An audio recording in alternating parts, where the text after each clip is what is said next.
Hey everybody, this is Dimensions of the Supernatural. I am Maureen Grudzinski, and this is my fabulous co-host, Anthony Simonelli.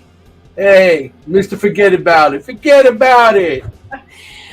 We are in for a fabulous show tonight. We have a great friend, an author, a psychic medium. He does it all. He has his great shows. We have with us Mr. SAM BALTRUSIS. Hey guys. How you doing? Hey, I'm doing good. Forget about it. Forget about it. Hey. It doesn't sound quite right coming out of your mouth. I know, right?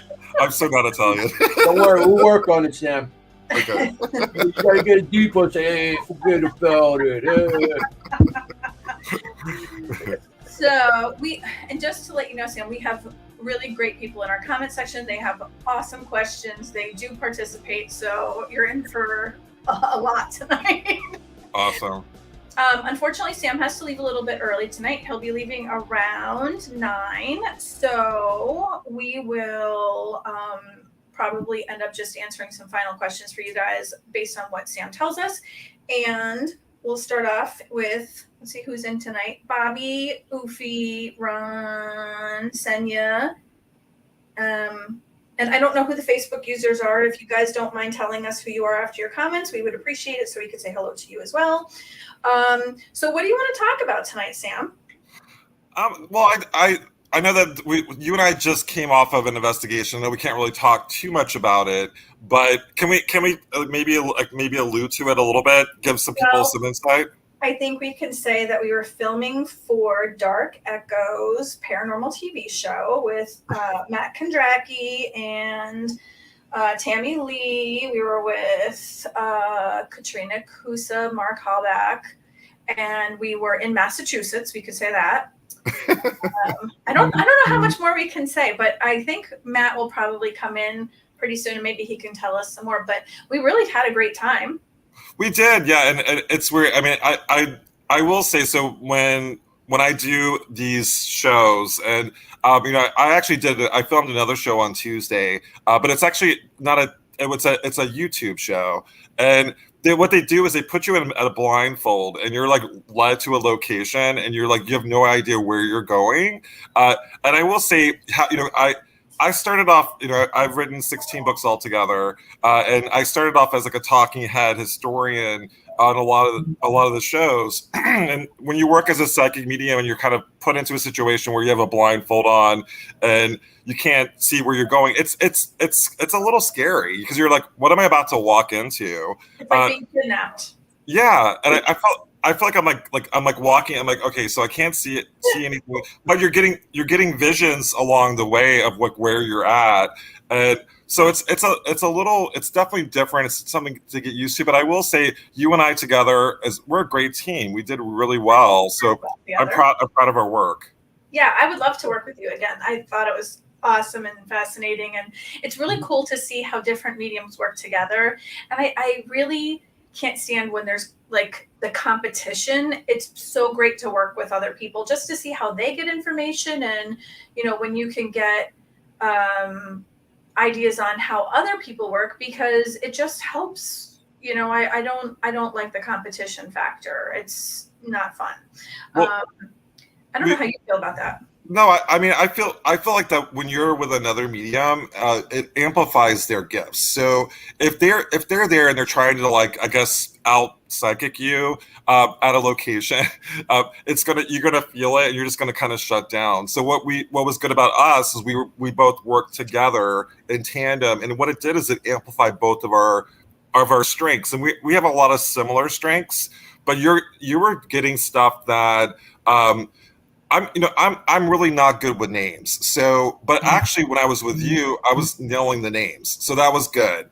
So I think also it brings out sort of dormant abilities as well when you work with mediums. Like I identify as clairvoyant, but my clairaudience is ringing now when I'm with you. So it's like you almost pair with people that kind of amplify your gifts as opposed to hinder your gifts.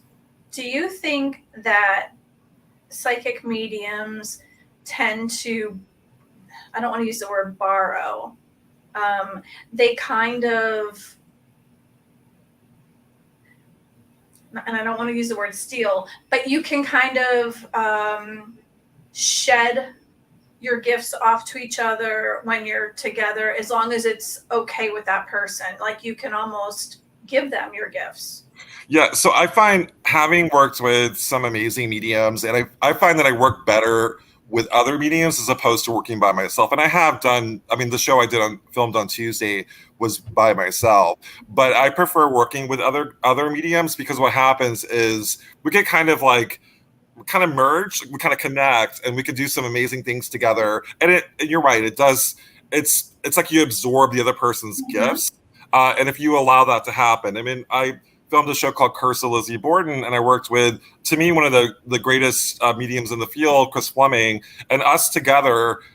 He was just kind of sitting there while I was kind of doing a lot of the work, but that was okay. It was my time to do the work, and he amplified my gifts to an extreme level. And so if I work with other mediums who haven't had that experience, I kind of shift it over to them as well, so they can have the spotlight and kind of see what I see, basically. So yeah, it's kind of a sharing, a way of communicating and reading a location. I love him. Aren't you related somewhere with Lizzie Borden? Yeah, so that was the whole gist of. I wrote a book called. That was a good show. Yeah, called "Related to Evil." I have it on blur, so I don't know if you can't see the cover, but so I have been a historian for about 12. I've been working on. Focusing on the Salem witch trials and Lizzie Borden for many, many years. It wasn't until 2019 that my mother, who she's retired, she was doing genealogical research on our family, because we didn't really know where the Hughes side of my family. So my dad is the Lithuanian, which is Baltrusis, and then my mom, we didn't really know where we came from. We knew that we were originally from Rhode Island. So she grew up in Florida. But she didn't know where her grandfather came from. So she was doing genealogical research, and it turns out that we're related to Lizzie Borden, but also the Putnam family, who were the major accusers during the Salem witch trials. Oh, wow. That's so cool. Yeah, for me, it destroyed me. So imagine focusing on this part of history, really dark part of history, specifically the Salem witch trials, but also even the murders that happened in Fall River in 1892 for most of your career, and then finding out that you're actually related to them. It was a lot of guilt, especially with the Putnams and the Salem witch trials. I felt so guilty about being tied to the families that were the perpetrators, really. So you don't have any control over that, but you do have something to do with the amazing history that had a part of it. But look at all the people you're helping now because of what happened. Yeah, so it kind of shifted. So when I did Curse on Lizzie Borden, I'm like, you know what, instead of, because I wasn't sure if I was even going to go public with it, to be honest with you, because it was really that disheartening for me. And one of my producer friends knew that I was related to Lizzie Borden. I think I posted on social media about finding that out. And they were like, hey, well, we're working on a show, and blah, blah, and they brought me in. But I'll tell you, the lead up to filming Curse of Lizzie Borden was, it was quick and violent. It was like, they were like, okay, in 2 weeks you're going to film. They didn't tell me who I was going to film with. They didn't say what I was going to do. Like, they said it was on Lizzie Borden, but I didn't really know what to expect. I got a call from a medium that I was going to be in a tragic car accident driving down I-93, which is the main stretch to get from Boston to Fall River. And they're like, you're gonna head to a TV set and you're gonna be in a tragic accident. And I'm like, thanks for terrifying me. So I teach a class called Spirit Squad, and to me it's really important. I do think you should look out for other mediums as well, but it was almost like used as a I was terrified. I was terrified to head to set. I was terrified to do this, to work on the show. And I do think that a darker energy was kind of at play, working through the medium who told me that. So I spent the whole experience filming Curse Lizzie Borden thinking I was going to die, to be honest with you. And wow. Dave Schrader pulls up. Guess what he's driving? And so they said it was a black SUV that I was going to be in, and he pulls up in a black SUV. So, so there was some truth to what they picked up, but it also, maybe it was metaphorical, like I was gonna, I don't know, like the old Sam was gonna pass, and then the new Sam was gonna emerge. I don't know, but rebirth almost. Yeah, and I felt it was. I mean, it did open up a huge door. I came out as a clairvoyant or as a psychic medium on TV, and I've been doing it for years. And it's something that I was really wary about being public with it, just like how you were kind of alluding to, Maureen, when it comes to competition. People, when I first entered the paranormal field, I'm a journalist and author, so I was well respected. But as soon as you put the label clairvoyant or medium to your title, some people embrace it. Some people, they want to rip you apart, and I refuse to negate all the work that I did most of my career just because I decided to come out and talk and say that, hey, I'm actually clairvoyant, I'm actually a psychic medium. And it's hard. You have to constantly prove yourself. Yeah. And I keep on proving myself over and over again. I'm like, are you guys watching? Because I keep proving myself, I think it's out of jealousy because a lot of people, I mean, it's a curse and it's a blessing having this gift, but everybody wants to have this and they don't understand what comes with this. You see things you don't want to see. You see tragedy, you see, children who have not crossed over. You have to deal with crossing people over sometimes or giving information. It's kind of almost like when a police officer walks up onto someone's porch, knocks on the door, and has to tell someone that their family has passed away. You have to go through that over and over and over again. Mm-hmm. Well, I had, I'm very sensitive. And I worked down as an electrician. I used to work down by the towers. Well, when they went down afterwards, I was part of the construction of Tower 4 going up, construction Tower 1, and a lot of the underground safety stuff and security. And constantly, walking down the street, there's always something there, and it's overwhelming sometimes. And especially if you wait on the damn platform for a train, you're seeing things. It's like overwhelming. And, you see these things and you're with people and you don't want to say, oh, what, I just seen this. Because then, oh, you're right. They always question you. They always have to try to, you're crazy more or less of what we do, So I keep a lot of stuff still secret to this day because, well, I mean, a long time like you don't want to say things because you're afraid of somebody gonna, and you don't get into an argument with people over something like that, Well, so. I mean, so just to kind of give you some insight, so I lived in New York City during 9/11 too, Anthony. So I that to me is that sort of my origin story to a certain degree because I actually lived in East Village during 9/11, and I was after when the towers fell. I was there. I mean, I was outside watching the towers fall, and I started seeing things as well. So when you said that, I'm like, oh my gosh, me too. So I went from a period, almost like an awakening after 9/11 to 2004. So it was like 2001, 2004, where I was a basket case. I was seeing people walk down the street. It was like almost opened up my third eye, the tragedy of 9/11. And I tried to drink the ghost away. I mean, I literally started using alcohol to kind of like drink it away, and it didn't work. So I not until I got sober in 2009, I was able to kind of deal with my gift and work that muscle. And so people ask me like why haven't you, been public with your abilities? I mean, just because it's been an ongoing work in progress, really. I didn't, and like Maureen said, it's both a blessing and a curse. You don't want to know some of this stuff. It's like you want to be able to have a normal life and not see, someone. I mean, I kept seeing a man holding covered in ash with a suitcase open, on the street, and he was like kind of like I would kept seeing him in New York City, and I haven't really talked about this a lot because it's so tragic, you know, and like what happened, and the fact that you were there, Anthony, it actually explains a lot because I didn't know that, but it explains a lot that well, you and I keep kind of getting pulled together, because that's a huge part of my story. It's something because the day it happened, you know, I was in the city, but I was in Queens, and we could see the smoke coming up, and I was like, my brother was down there, so we trying to get in touch with him, and everything was down, so he couldn't even get in touch with anybody.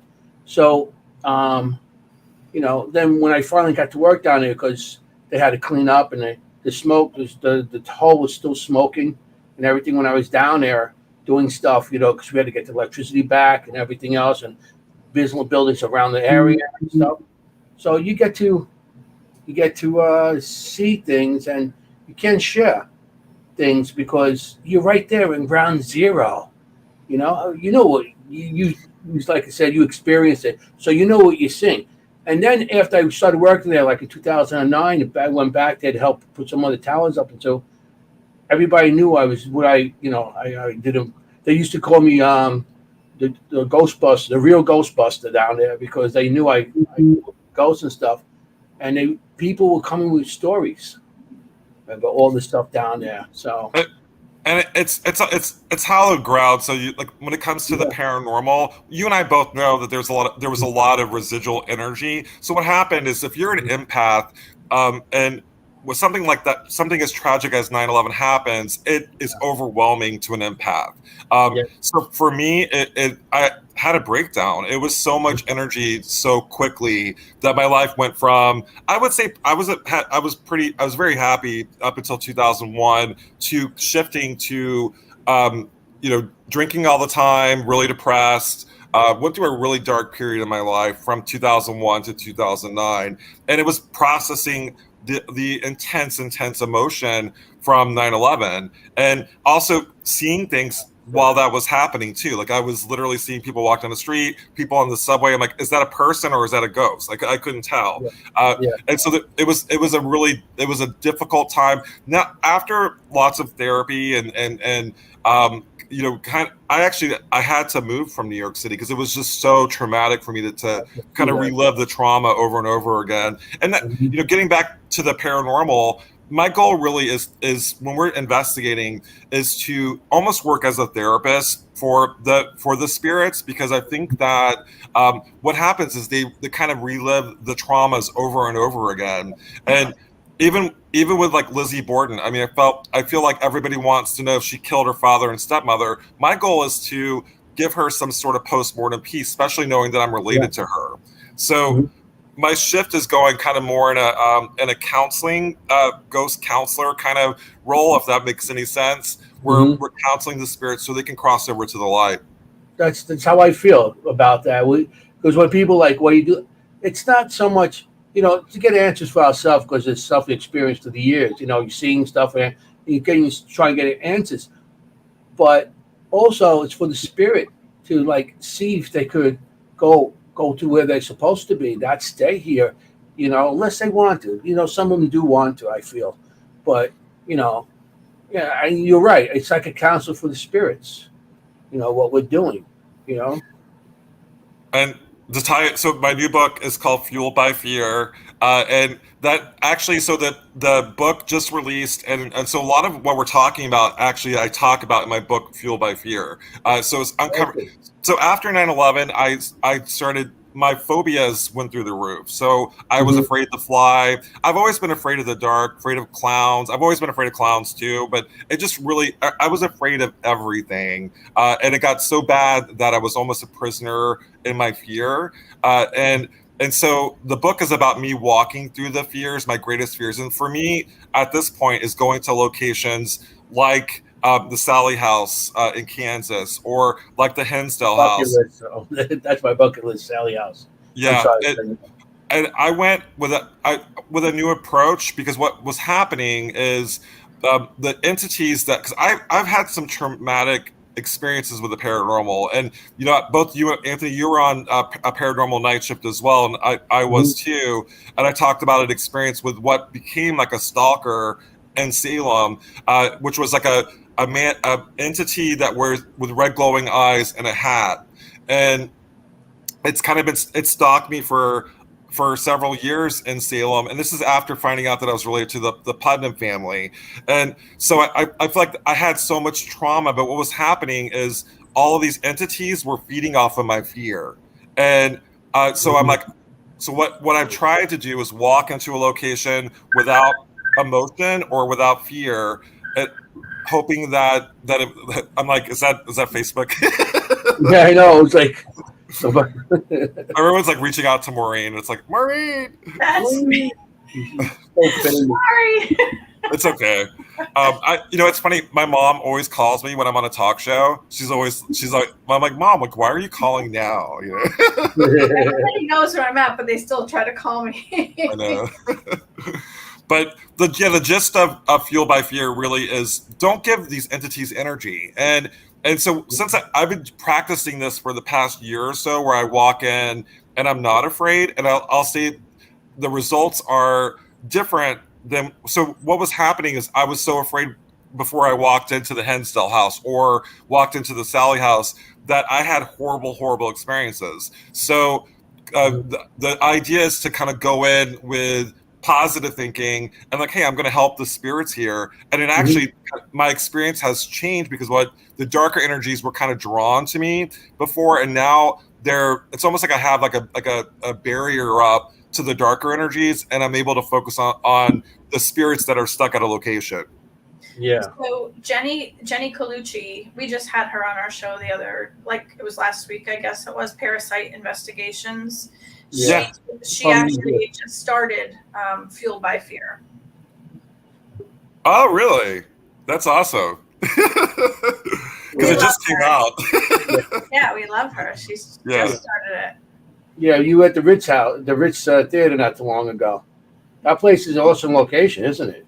Yeah, it's awesome. And what I love about what they're doing with Parasites is the counseling idea. So it's like going in with an idea of being kind of serving as a counselor. And we're actually doing my third edition of Spirit Squad, which is a group of empaths and psychic mediums that I work with. We're working on that process where you almost work as a therapist to the spirit realm. And you actually bring in as a consultant, you actually bring in a therapist to help with a lot of it is not to relive the traumas over and over again with the spirit realm. And we're still kind of figuring out what our approach is, but a lot of groups are doing it, and Parasites is actually doing that as well, where they're kind of approaching it in a therapeutic role for the spirits, not like spirit, show me what it's not being not provoking, going in with love and kindness and understanding the spirit realm, and you'll get a really strong response, specifically for those who have been marginalized, the women and the children. Yeah. That's how I always go in. I try going with a positive attitude and not showing fear, and just go in and you get more results that way. You definitely get more results. And it's great when you have a whole group of people just like have that same thought to go in with positive, and you just need the whole group. All you need is one negative person in that group, and it's shot. So you get everybody with the same emotions and the same feelings going in, and you'll get so much evidence. People don't understand that. A lot of the groups don't understand that. They go in, they provoke, and they go in, they have arguments before that. They're negative. They put each other down and stuff. And before, you can't do that. You have to go in and have a good time too. That's what I go in. Always have a good time. Have fun. You gotta have fun doing it too. Or you can't go in with a negative thought. You have to be open, and I think whatever your mood is or your vision is of what's going to happen, it kind of feeds off of that too. Chris Allgood wants to know, Sam, have you ever crossed a spirit that doesn't want counsel, and is it by their choice. I think that's what he meant. Yeah, and so so my goal really is to, and we're really new in this, so we're still kind of figuring out how the process is. But I have come across spirits where they don't feel like they're worthy of crossing over, and you'll see that actually a lot. A lot of spirits feel like they're not worthy of going to heaven or going to a better place. I will say that crossing a spirit over is a lot of energy, so it's not where I don't go from location to location crossing spirits over. But my passion really is to give them some sort of post-mortem peace if I can. And and we're talking about Maureen earlier about working with other mediums. I'll tell you, it's really hard to cross a spirit over when you're by yourself, but it's a lot easier when you're with someone like yourself. We can kind of work together and create a beam of a light that goes to heaven, basically, to cross the spirit over. So have I? Yeah. I mean, it's generally that they feel guilty. And I mean, Lizzie Borden is a great example. I mean, she doesn't take accountability for what happened in 1892, but she also keeps getting called back, and there's a lot of unrest, and she keeps getting called back to the murder house. And I promise Lizzie, or Lisbeth as she likes to be called, that I'm not going to call her ever again back to the murder house. It's like I make promises with the spirits, and it also goes with the Salem witch trials. I mean, the spirits in Salem are like my friends, and I have a relationship with them, but they were victims of a horrific tragedy that happened. There were 20 innocent people were executed for witchcraft, and they were innocent people, men and women. So I'm more of a, I don't go around crossing spirits over. It has happened. It actually happened when we were working on The Curse of Lizzie Borden, and Chris Fleming and I worked together to cross over spirits, and it was a very, very powerful experience. But I would say that it's more about me working as a role as like a gatekeeper almost, where the spirits stand behind me, and the other medium works with the spirits that are standing behind me. So I'm kind of like a magnet, I guess. Yeah, I think if you kind of speak to them and give them the option, but explain to them that once they get to wherever that place is, whether it be another dimension or heaven or just the other side or whatever it's called, and you let them know that once they cross, their family's waiting for them, and there is no guilt or shame or fear or negativity or judgment or whatever they think is there. I think they're more apt to cross. And I had someone who really did not want to cross and walk into the light because they were scared when they heard the light. So I kind of shook things up and said, okay, then there's a cobalt blue door with a brass knob. And I said, put your hand on the knob and I'll hold your hand. And they opened the door, and then they just walked through the door instead of, so I gave them a secondary choice. And I think that made them more comfortable knowing that it was a different way to go than walking down a long hallway with a big light at the end of the tunnel. And they liked that better. Yeah, a lot of it, you're right, it's how you present it as well. And I think, I mean, what I find, and this is still a work in progress, but what I find is a lot of the spirits are they're like reliving their traumas, so like they can't get beyond the circle of like reliving, say, if there was a murder, or if they were murdered. And and speaking of that, the worst thing you could do when you go to a location where there was a horrific crime is to say, how were you murdered, or tell us about your death, because it's like they're reliving it over and over again. So the goal is to focus on other things, like like what's your favorite color, or what's your favorite food, and try to get to know them as people, because they were people. And ask, like, when we work together, what's your favorite song, or what was your favorite type of music, or that kind of thing.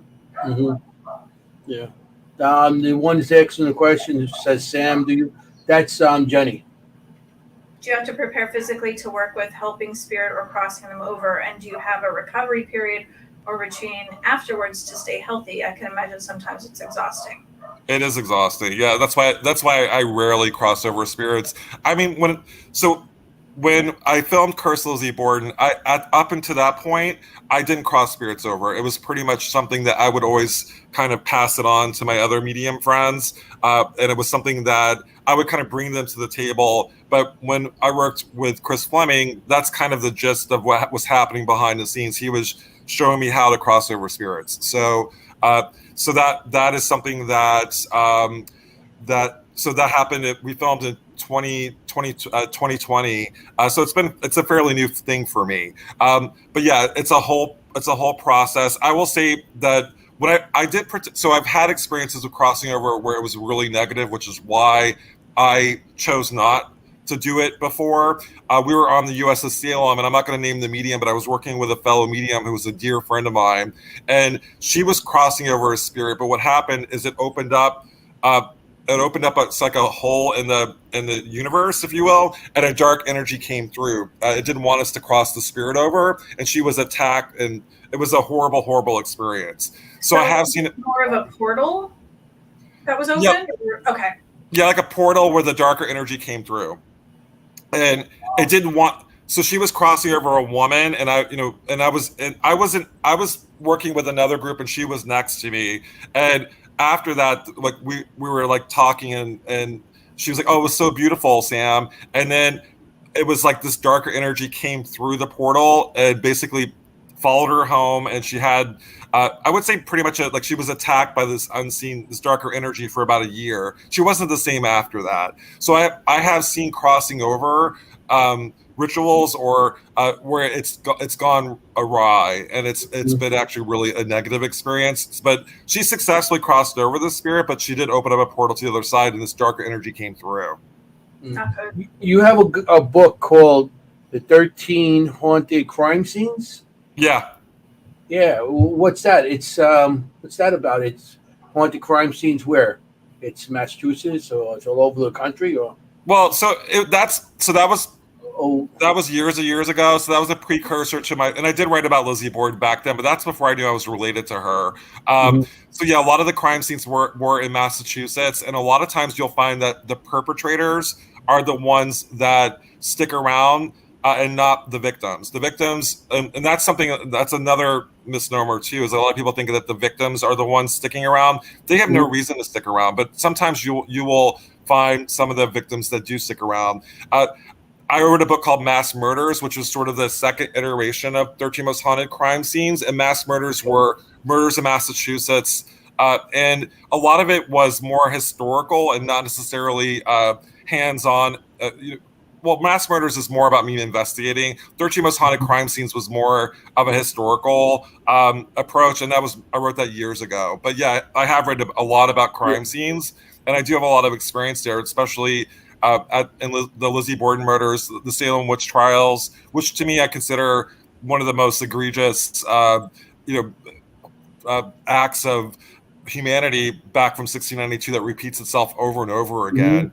These innocent men and women, and you hear about it until you actually spend time in Salem and really feel the energy and the despair and the helplessness of being associated with the Salem witch trials, being executed for being yourself. You see how egregious it is and how it repeats itself over and over again. Yeah.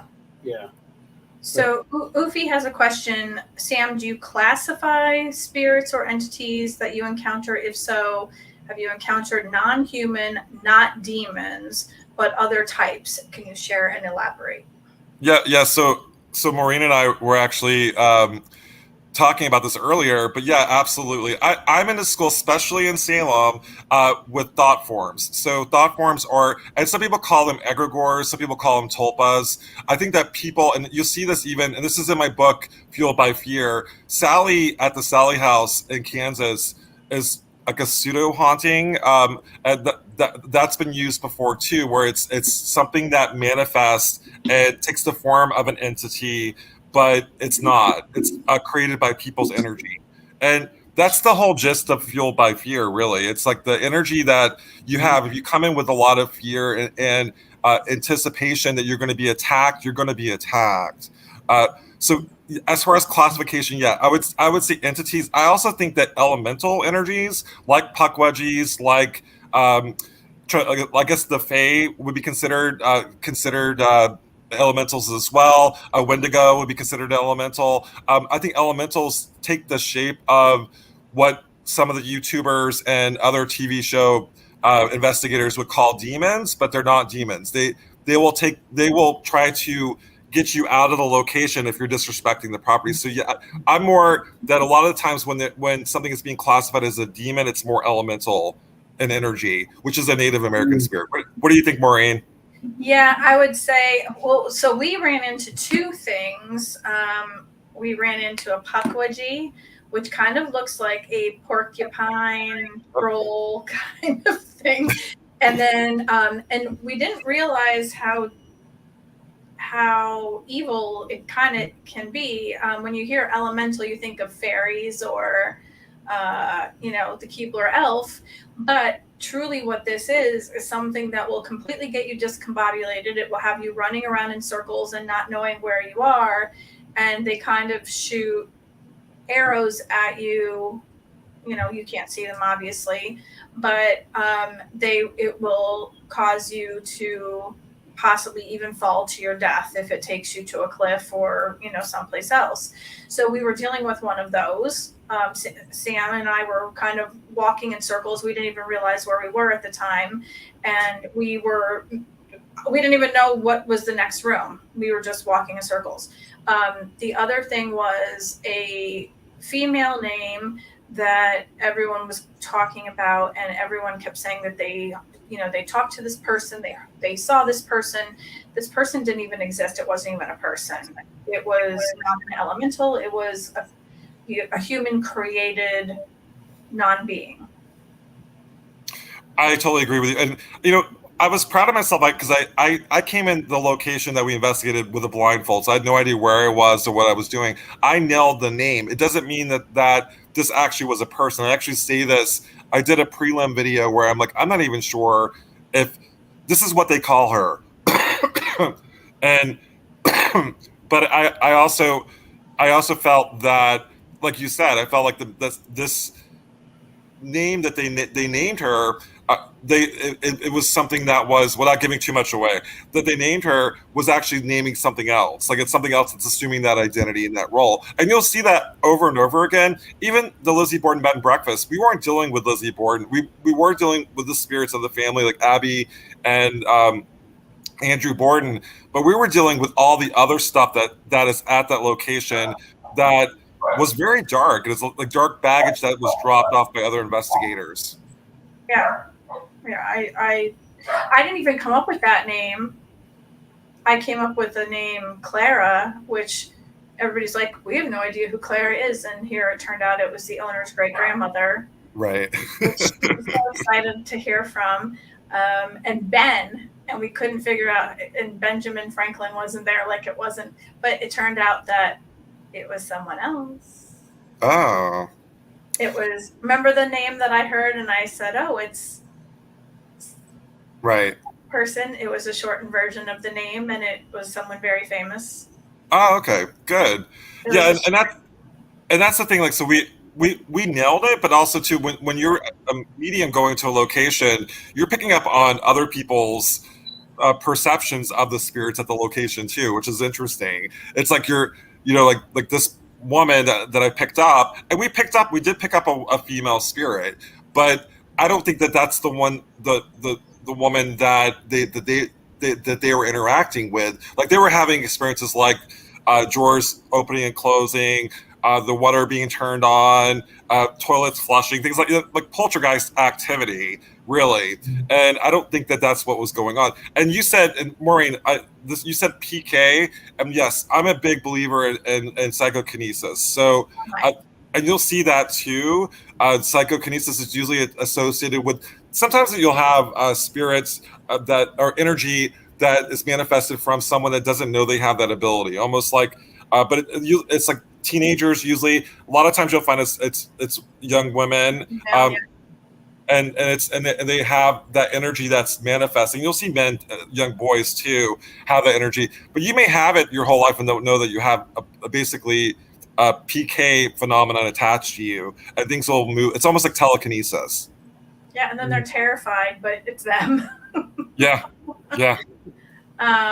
So Ufi said, does anyone have info on the Stanford manifestation experiments where they manifested a ghost by willful intention? You can actually see that on Kindred Spirits, where Amy and Adam, they finally figured out that because people were talking about a spirit so much, they literally created an entire spirit, the background for it, everything. And that's kind of like what this was at the place that we were.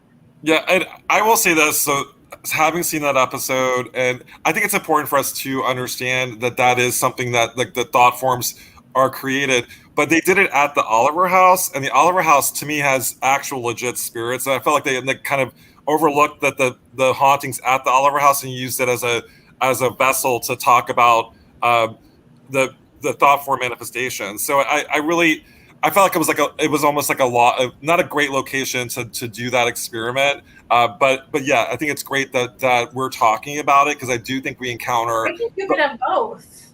I think you'd have both at anywhere. Right. And that's the Oliver House to me is legit haunted with legit spirits that are stuck there, and they were focusing on creating a spirit. It's called the Phillips experiment. Where they manifested an entity. Yeah. Angela said very much like the Phillips experiment, in which the being is created by investigators. Yeah. Exactly. So yeah, how many places you've been that's been over investigated by so many people, and they all bring their stuff in too. So it's so whatever attached to them might be staying there, or your location might bring a object in that has an attachment to it, or a lot of places we go, it seems like there's more and more spirits as you go there through the years, because they over investigated with everything.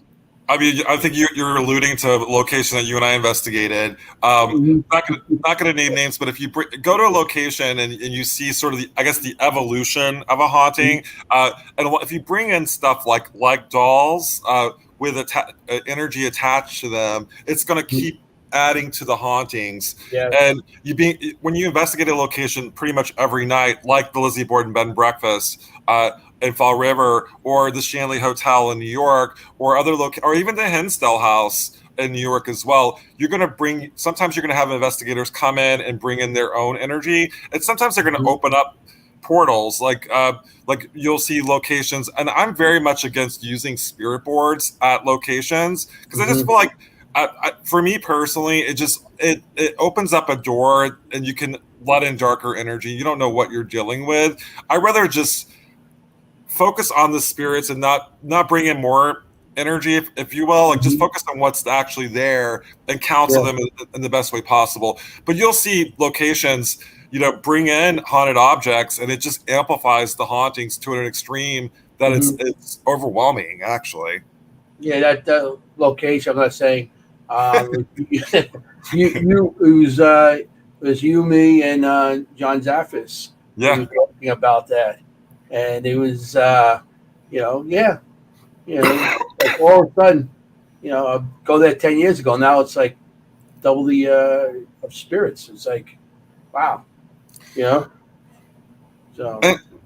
And I feel like that you will see that. We've been around a while, long enough to see that the evolution of that. Like you'll go to a location 10 years. Even like my first experience at the Lizzie Borden house was pretty tame, actually, compared to what it was when I filmed Curse of Lizzie Borden. It's almost like it was amplified. Now, I filmed that show during COVID, and I will say things changed for across the board at locations during COVID because they were in hibernation. They were forced not to have people coming in and asking them questions every day during COVID. So there was like this chaotic, crazy feeling during COVID that I haven't experienced any other time as an investigator. So there was almost like this push to tell their story or so it was a more chaotic energy, especially during I would say 2021, 2023, all the way up until now, there was like a chaotic feeling during COVID.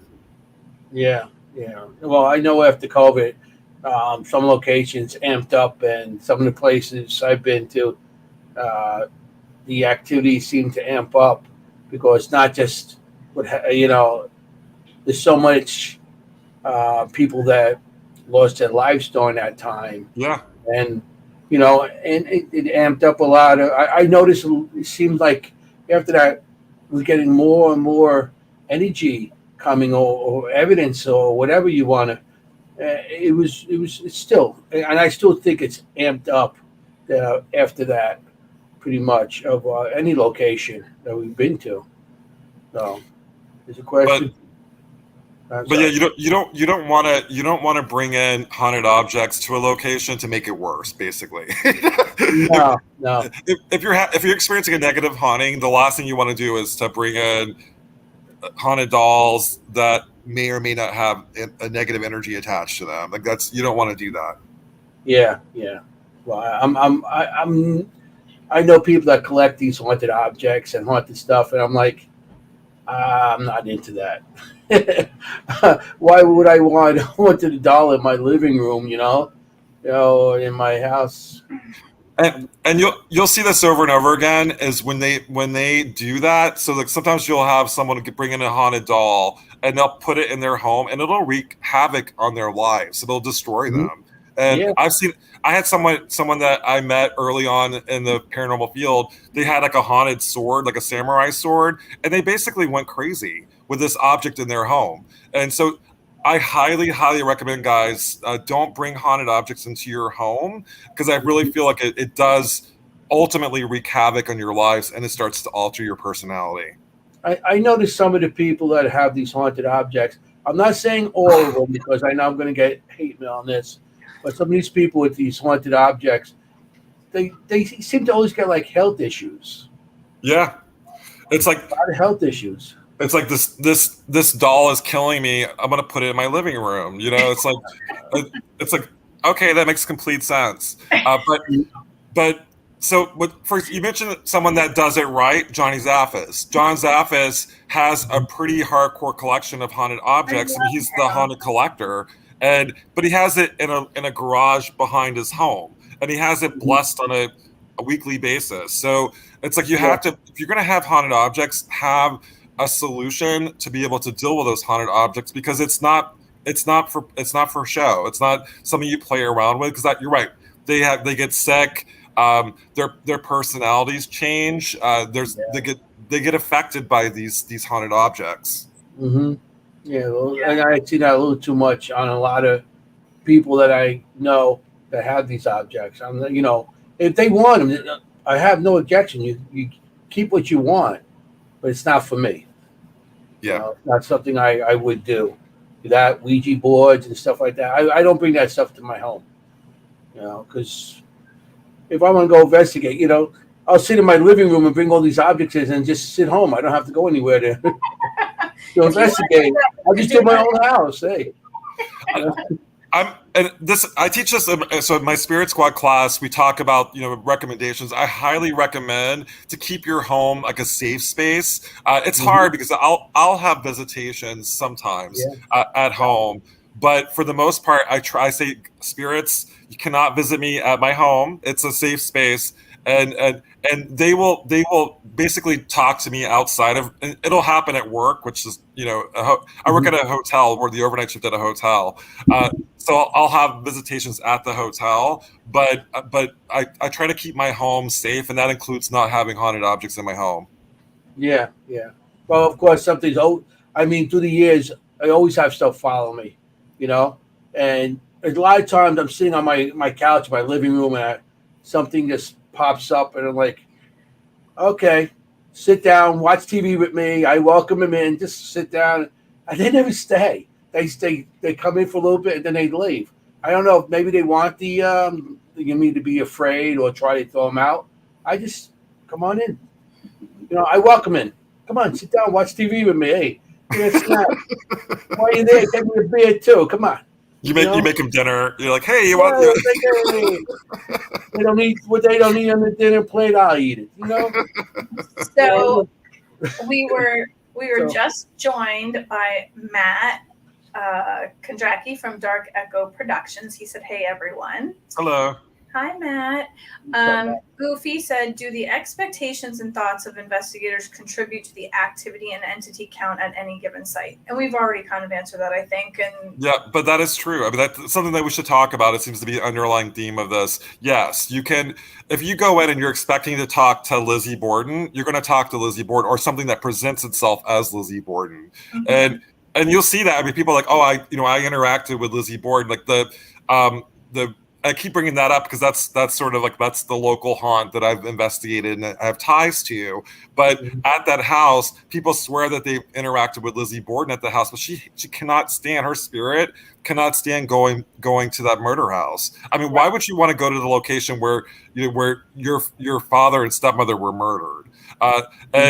And so they're like, oh, I interacted with Lizzie Borden. Actually, no, you didn't. You interacted with something that presented itself as Lizzie Borden. So probably what other people were dredging up and created. Right. And I call this entity Crazy Lizzie. It's not even Lizzie Borden. It's like an entity that takes the form of Lizzie Borden, and then psychic mediums see her crawling on the walls, and it's like this other entity that may have been like a doppelganger. But another theory is maybe she's a splinter of Lizzie that kind of manifested into the house too. So that's another, it could be a part of her that sort of psychically imprinted itself in the house. But I also feel that whatever it is, it presents itself as Lizzie, but it's Crazy Lizzie. So could it be a I got to get out there and do the Lizzie Borden house. We want to do that forever. I got to get out there and do that. Well, Anthony, I will say this: there's new owners now, and I don't recommend it now. Like the previous owners for many years, Leanne, she passed away, and after she passed away, it was purchased by a group that has. I feel like that they've kind of turned it into, almost like a carnival. It's not a great location to investigate. That's sad. Really? That's sad. Yeah. That's sad to hear. Nadia says, can you pop mine open? I believe I have intuitive abilities, but I'm still closed. I would say, like, if you get somebody who's a great mentor and does it the right way for you, I think that that's the way to go. Yeah, and Maureen, that's what I do with Spirit Squad. I have about 25 students, and we all work together. A lot of the students are, I would say, more empathic, and so they're more clairsentient. But there's some students that are clairvoyants, so we work their clairs, and it's like working a muscle. So if you work that muscle, you will eventually kind of, I guess, graduate in the levels. And I've had to do that. I started off, I would say, more of an empath and clairvoyant as well. That was always part of my gift, but kind of working on the gifts and working the muscle and working with other mediums, you do strengthen your abilities, and you'll find after working it and having a mentor kind of guide you that you can do some amazing things. I didn't have a mentor, so I kind of had to just do a lot of reading and figuring things out myself. And like, if this didn't work, then go with this. And I wish I did have someone, because I think things would have been very different a long time ago. Yeah, and kind of similar with me too. Like my good friend Joni Mahan, who is a fellow author, she's also a sensitive as well. And I had an attachment in 2016 that nearly killed me. And she recognized the attachment, and that she was able to send a shaman to do a removal on me. But after that, I'm like, you know what? I need to stop doing this by myself. And that's kind of what was going on. And she kind of stepped in as my mentor, and I'm really, really grateful for that, because not only is she a great author, but she also is sensitive, and she would go to these really like hardcore haunted locations, and she also had an attachment that nearly killed her as well. So like you, I tried to do it by myself, Maureen, and it backfired. It almost killed me, basically. Yeah, that's never a great Not thing. good. I think this is Jenny. We have a private investigation right now with a teenager who is sensitive and sees and feels spirits. She is really struggling. As a medium to all of you, what advice do you give young people getting used to their gifts? I think I just answered that myself. I don't know if you guys have anything to add. I mean, having like a Spirit Squad really is a great location for other mediums to kind of join the group, and it's a great. So we do have our youngest student is 23 years old, so we do have a younger group. I would say just have this person just basically reach out, go on the investigations, and work with somebody that they feel comfortable with, because I think it's really important to work with someone that you identify with, like what their approach is to the paranormal. So if they're more for my approach, I tend to focus on the marginalized communities. So whether it's women, people of color, or children, I tend to kind of gravitate towards that, because that's the sort of like, that's what is called to me. But I would say to definitely have this young person work with a group and work on their abilities. I like working with kids. I think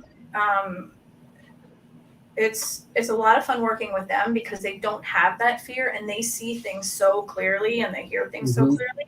And I like to, drive the fact home that they shouldn't be afraid of what they're seeing. And because they keep being told, it's not really there, or you should be afraid of that, or, whatever their parents tell them.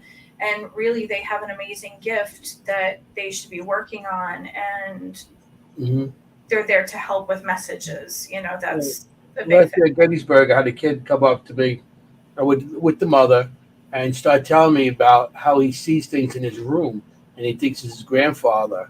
And he was talking to me, and the mother, let him talk, and it felt like the kid felt, he's releasing something off his chest, that somebody's actually listening to him and try to give him advice and help him out.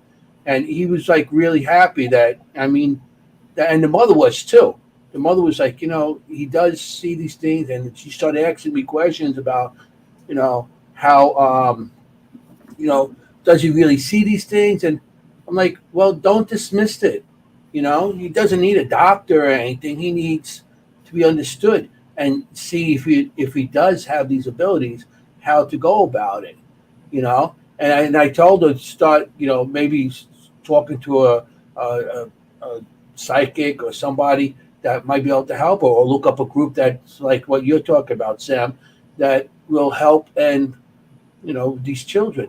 Because there's so many kids out there. I know growing up, I went through that, 60s, 70s, 80s, growing up not being believed.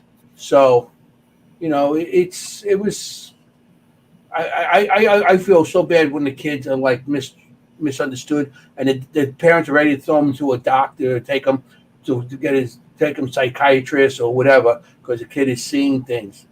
Maybe the kid's not seeing things. Maybe it's not. The kid doesn't need drugs. It needs to be understood, and maybe get these abilities to, come out. And then on top of it, then they start telling me that they like the ghosts of Shepherdstown. I said, yeah, I got Mike King over here. He's Mike King. He's the cop from Shepherd. And then the kid was like really excited. After talking to me, then I took him over to Mike King, and he was like, oh, because he loved the show. So the kid was so happy that day, but that made me feel good that day. And for me, like I've always had the gift, but I had so many terrifying experiences as a child. I think up until I was about 8 or 9, it was my grandfather who was a regular visitor when I was a child. He would like sit and talk to me, and I'm like, and my mom was like, "Who are you talking to?" And it was my grandfather. I got a download of information when I was really young that was almost like apocalyptic. It was very kind of scary when I was younger. And then, so I put on like a wall, like paranormal blinders for most of my teen years and all the way in my 20s, but still having experiences. And it wasn't really until 9/11 really. So I started having visions before 9/11 that, and my friend Bill worked at the World Trade Center, and I've been thinking a lot about this lately, because it's something that the night before, Bill would always go into work at right at 6 o'clock. He was always like an early go to work person, and he worked in the tower that was hit first. And for whatever reason, I kept him from. We were playing pool all night long the night before 9/11, and I was like, and I had this strong feeling that something bad was about to happen. And he was late for work for the first time when the first plane hit in the World Trade Center. And I feel like in many ways, by me knowing this, I almost kind of I kept him from going into work. And so that, for me, having those visions was traumatic. It wasn't good. It was like sort of like, okay, I could have stopped. I could have helped other people too. There's almost guilt associated with having visions. And so I went to a downward spiral and started using alcohol to self-medicate. And so what I also recommend to the younger generation as well is like, don't go like what we do, because we can't deal with all the, especially if you're empathic, you can't deal with the emotions. So you want to drown out the ghosts. You want to like use drugs or alcohol to medicate. And that's the worst thing you possibly can do. So I think like my best advice for the younger generation is to just be cognizant. Like that's what a lot of young mediums do. They kind of go in that direction and try to give them a positive direction where a community of acceptance, and where that let them know that they're not alone. Yeah. And there is people that are willing to help you out there too with these kids, because when we were kids, there was nobody really there to talk to us about it. Now I that's why I do tell people like that, go to Paracons, because there's people there that you can meet up with and talk to, and they're like-minded people like you. They'll unhear, they'll listen. They won't be the person out sitting there rolling their eyes like, yeah, what's up with this person or this kid or whatever. There's are people there. When I started going to Paracons, that's when I felt like I was like, wow. I felt like it was a weight off my chest, because there was people there, not just one or two people, a whole room full of people that are like-minded like me. And I could actually talk and tell them experiences I had, stories I had, and people like, listen. I thought that was like, wow. It was like big weight came off of me, because all those years you always thought, hey, there's something wrong with me, and people putting me down and stuff like that. I used to go on investigations at 13 years old by myself in cemeteries, because the neighbors were so, the neighborhood or the church or what, they were always making fun of me because of it. So I used to do things on my own. So I've been I've been doing this for a long time, because there's nobody there. Now there's people that will willing to talk to you, sit down, and you can express yourself. So that was like a weight off my chest when I got to actually talk to these people. I love Paracons too. I will say this though, kind of talking about baggage. I always call Paracons attachment swaps, because it's like you'll have a lot of people at the Paracons, some of them where they have their baggage and they're kind of like unload the baggage, and it was like of course their baggage would come right at me. It was like, let's get Sam. But hopefully my approach with not having fear will kind of work as like a like the kryptonite to the entities. Like, I'm like, you know what? You're not going to affect me. I'm going to put my wall of protection up. You can't bother me. But yeah, so I've had wonderful experiences at Paracons, and I've had it where I've actually picked up things at Paracons too. Yeah, I can see that. Somebody dropping their stuff off on you. A whole room of positivity, or a whole room of negativity, or a little bit of each. I mean, right. It's nice to say that, everybody's just like us, but that's not always the case. Well, I produce a Paracon. It's called Mass Paracon, and I'm grateful, Anthony, that you're going to be able to be there this year. I try my best as someone that puts on a Paracon to create that environment, and it's hard. You're not going to always. It's not going to be this like kumbaya, everybody happy. But my approach has always been positive. It's like positive, manifest positive thoughts. Yes, it's about discussion too, and you want to make sure that as people that are in the field, what you want to surround yourself by people that don't provoke, that don't do a lot of what you see on television, really. That we go in, respect the properties. There's things that I stand by, that I hopefully those people gravitate toward me, and they do actually. So I try to create an environment with my Paracons where I bring in the people that are to me respectful in the field and respectful to the spirits. I met you in a Paracon. Yeah. The Gettysburg Paracon, when I first started doing it. That's where I met you. And We I saw remember. I remember that too, Anthony, because also what's interesting too is I felt kind of like drawn to, but we were both on Paranormal Nightshift too. Uh, Yeah, so I was like, why don't I know this guy, Anthony? And then so Ron and Lourdes were like, you got to meet Anthony, you got to meet Anthony. And I'm like, okay. So I was actually, it's more and more I find out about you, the more and more I find out we have in common. Like that, I didn't know about the 9/11 thing. I knew that you're from New York, but I didn't know that. I mean, that was a huge part of my story.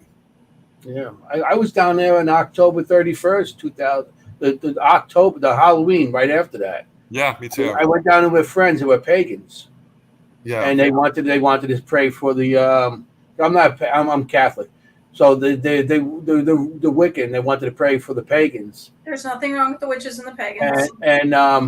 So I went down there with them, and I got off the train over there, and it felt like everybody screaming, like in Grand Central Station, everybody talking at once and yelling. That's Right. what I got so nauseous, sick, and everything. Until I went to the wall, and all the pictures are on the wall. Then they started doing their ceremony, and they drinks and they had the sticks, and then they pulled the salt around. As soon as the salt touched on the one side, it sounded like somebody shut a switch off. I heard nothing. The salt shut me down. Yeah. After that, and it was wild. I mean, yeah, I've been back and forth there, and now I'm retired, so I don't have to go down there anymore to do any work. But yeah, For me, like living in New York City at the time, I mean, I do go back, but every time I go back as someone that is a clairvoyant and as an empath, I have to realize that energy is not my energy, and Mhm. that took me most of my life to figure that out. And I'm like, why am I so overwhelmed right now? And it was because there was so much chaotic emotion that I was picking up like a sponge, and even now, like when I go back to the city, I get overwhelmed because you can feel the energy, and it's just some of it's extremely positive, and sometimes it's not. Like for me, like my experience living in the city was a wonderful experience up until 9/11, and so it went from a very positive, like I was really empowered, it was like really creative, I had a wonderful job, to it switched just like that for me.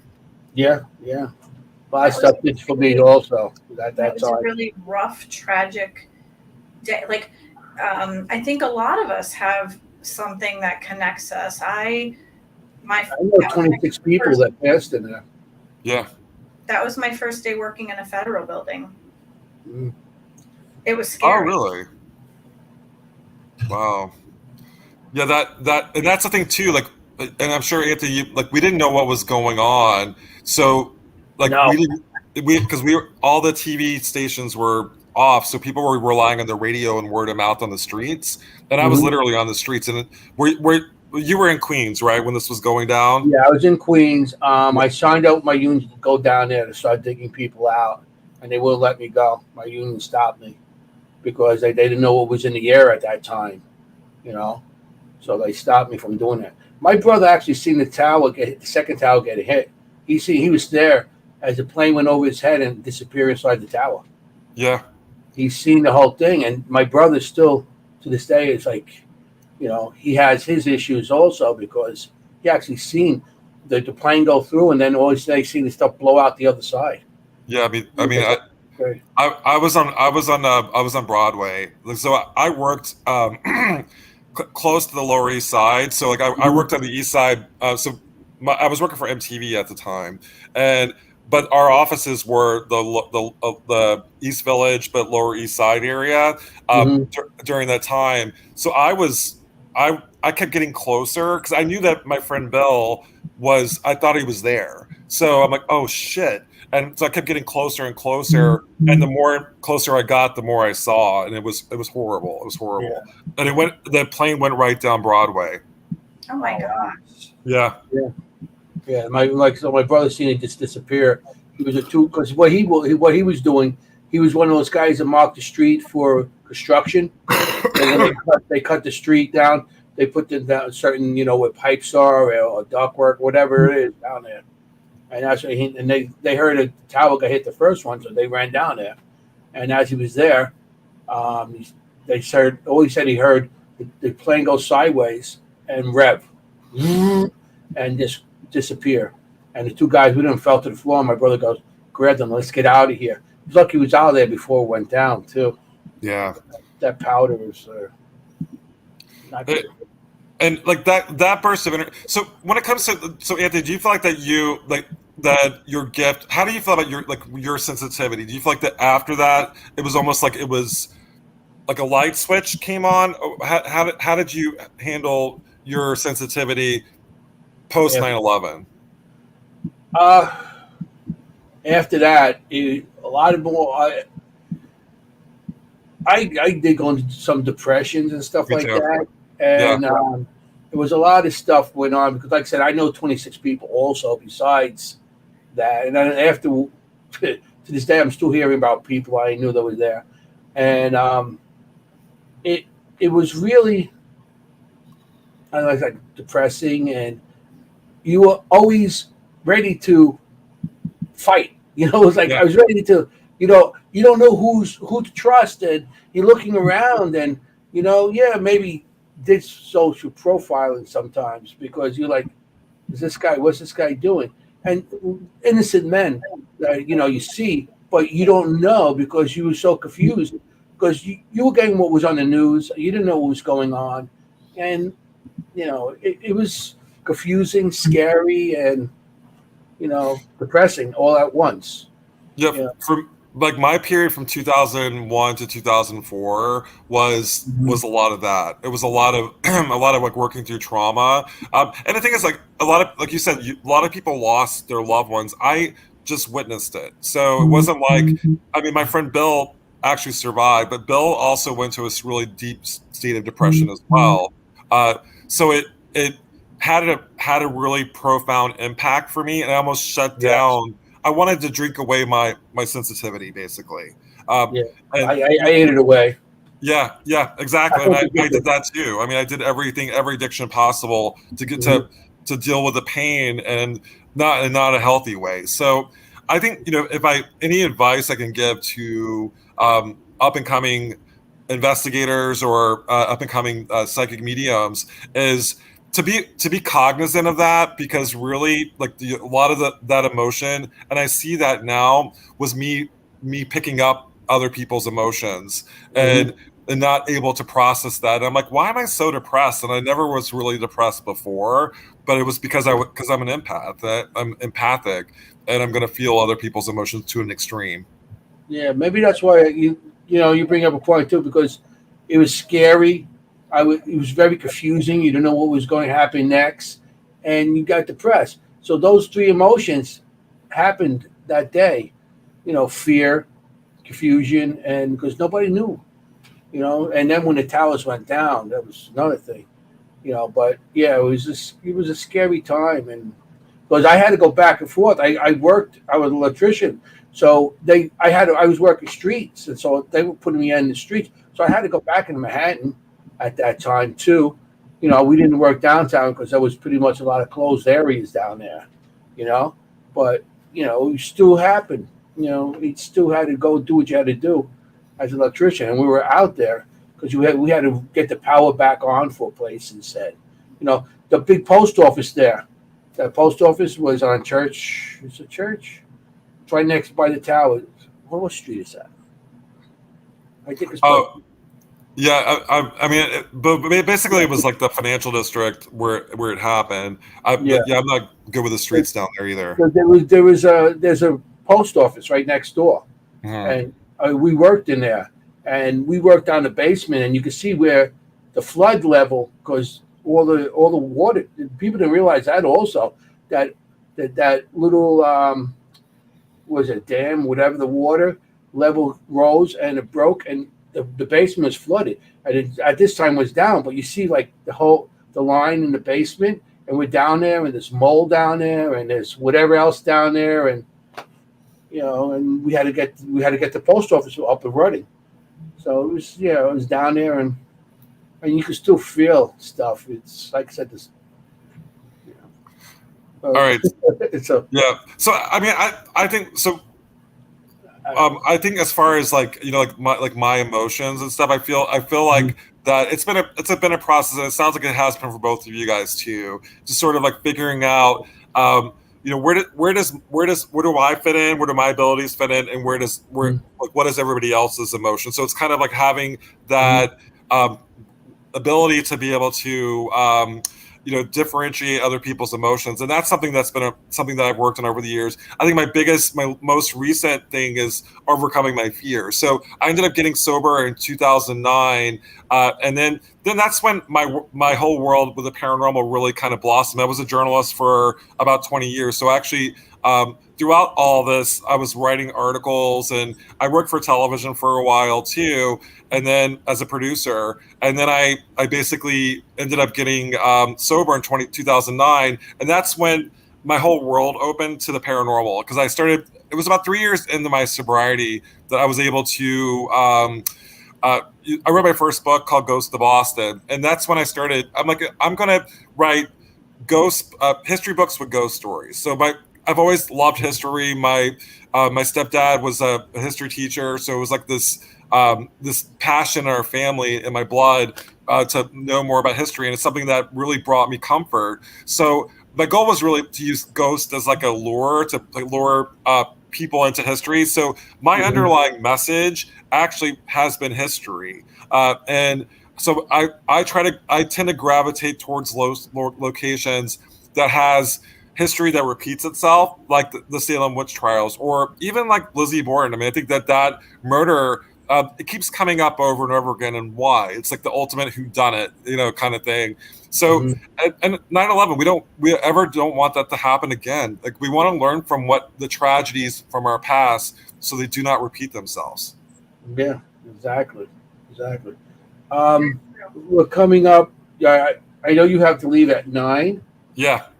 If you want to start your books, I would like to know. Tell everybody where you can get your books and everything, and because I see you have you got a lot of books out there. Yeah. So the most recent one is called Fueled by Fear, and thank you for those who have already purchased it, because I'm actually still waiting on my author copies to arrive.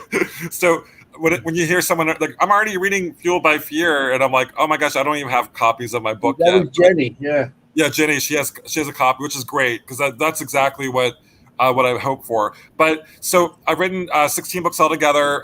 The ones that, to me, like a lot about what we're talking about tonight, is called Related to Evil. That's the talking about my learning that I was related to Lizzie Borden, also related to the Putnam family. There's also ties to through forensic DNA. We're both myself and Lizzie Borden is related to Marilyn Monroe, and that's I know, right? And that's something that was proven this past summer, actually, and also Eileen Wuornos too, who was a serial killer in Florida. So the monster. Yeah, the monster. And so there's a lot of interesting people that we're tied to, and it's I don't view myself as special. I find it really, really fascinating that that a lot of there's a lot more that's not as famous as Lizzie Borden, like Sarah Maria Cornell. There are other murders that were well known at the time, but I just feel like that the idea of that a bloodline curse is very, very much something that I consider as a possibility, and I want to. We're going to investigation, okay? We're not going to look rooms. Well, it's funny when I did Curse of Lizzie Borden, Dave Schrader was like, Sam, now that we know that you're related to Eileen Wuornos and Lizzie Borden, I don't think it's a good idea for you to stay here. And I'm like, he was kidding, of course, but yeah, I mean, but I will say this: all the bad guys in my lineage are women, so they're the so I have to watch out for my mother and my sisters. Don't get them pissed off.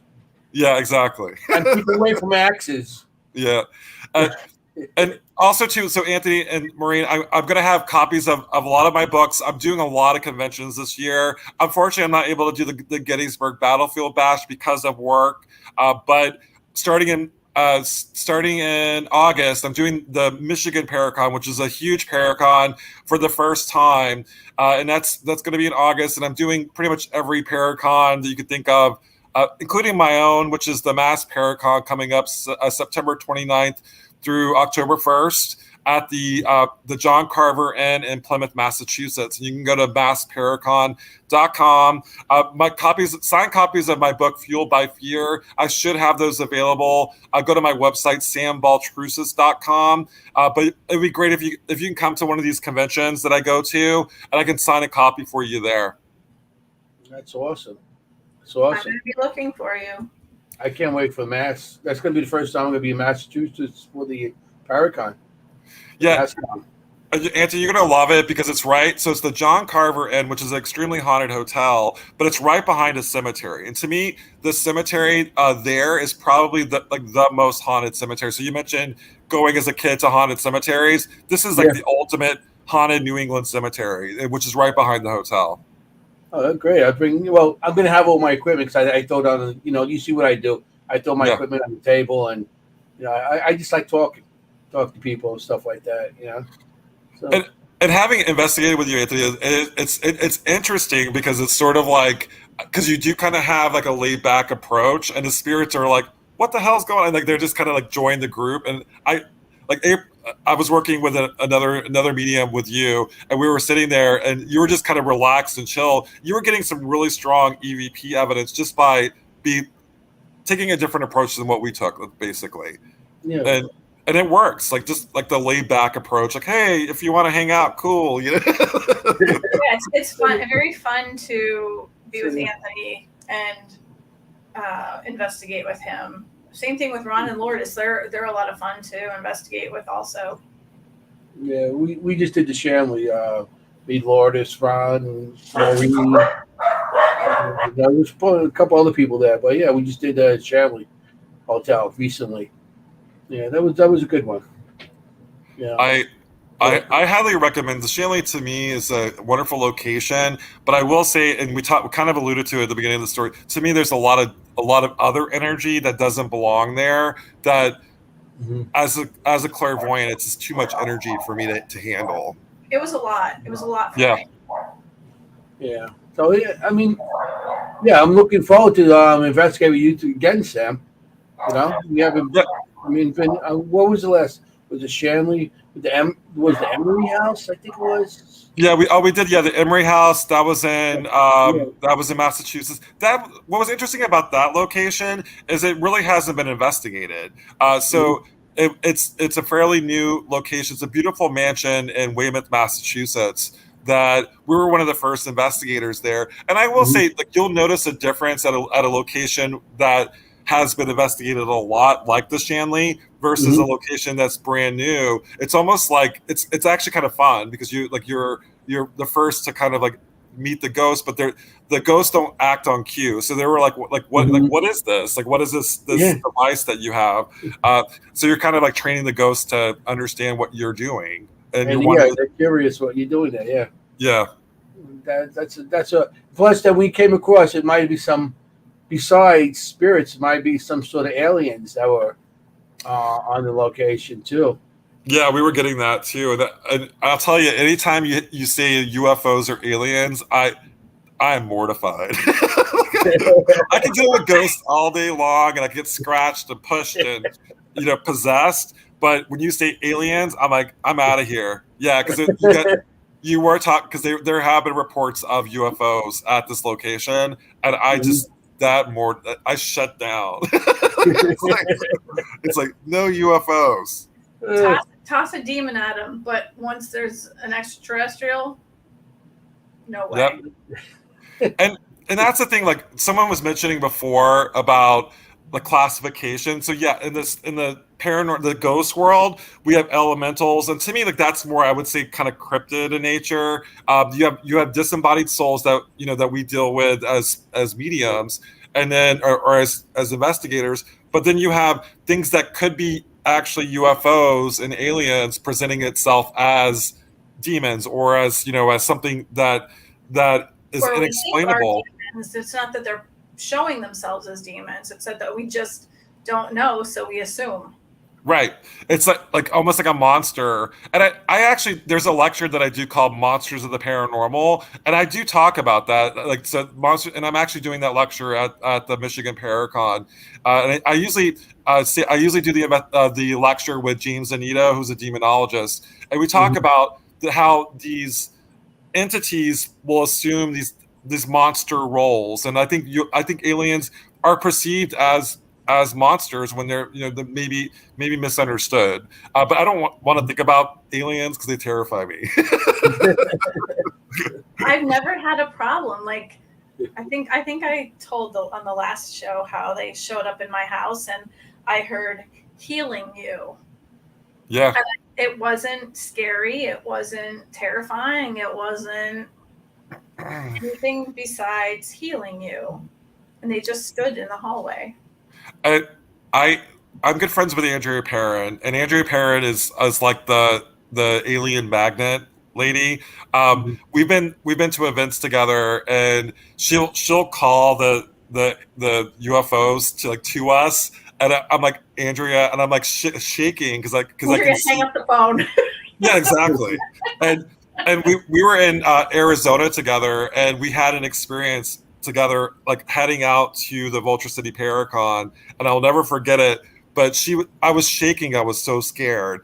And so yes, I agree with you, Maureen, that it's healing, and I have to get over my fear. Basically, I think that they're here to help us, and that is her Andrea's message is that they're here to heal the world and heal people, and that's what I'm about too. So maybe I should be less afraid, but I still have to get over my ET fear from my childhood. Phone home, phone home. I know, right? I truly believe, and this might sound weird, this is one of my theories. I truly believe that they may have possibly created us and they may be the same as angels or archangels or whatever, because when I did my Reiki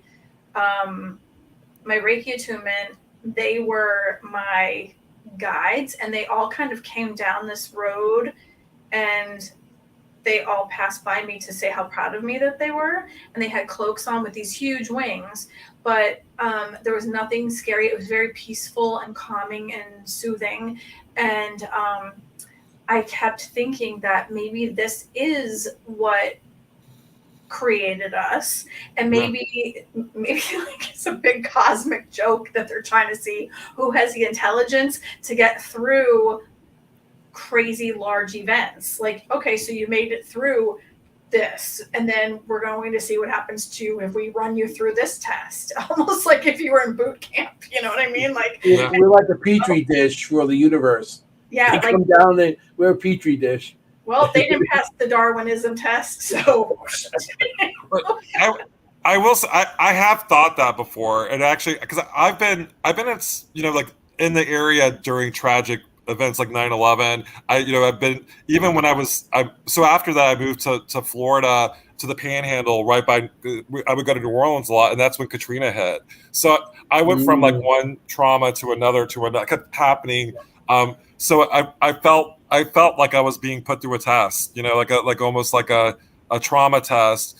But I also feel I made it through, and I feel that the message is that you can manifest peace, you can manifest love, and it's about thinking and how you think. And I really that goes to the paranormal world too. If you're expecting to meet something dark and aggressive, like a dark energy, you're gonna have that experience. But if you go in with a positive mindset, hey, I'm gonna help the spirits. It's gonna be a wonderful experience, and it becomes a wonderful experience. So the power of the mind really does play a huge role in the paranormal, and I try my best to think positively, because I do think that you manifest positive experiences when you go in that direction.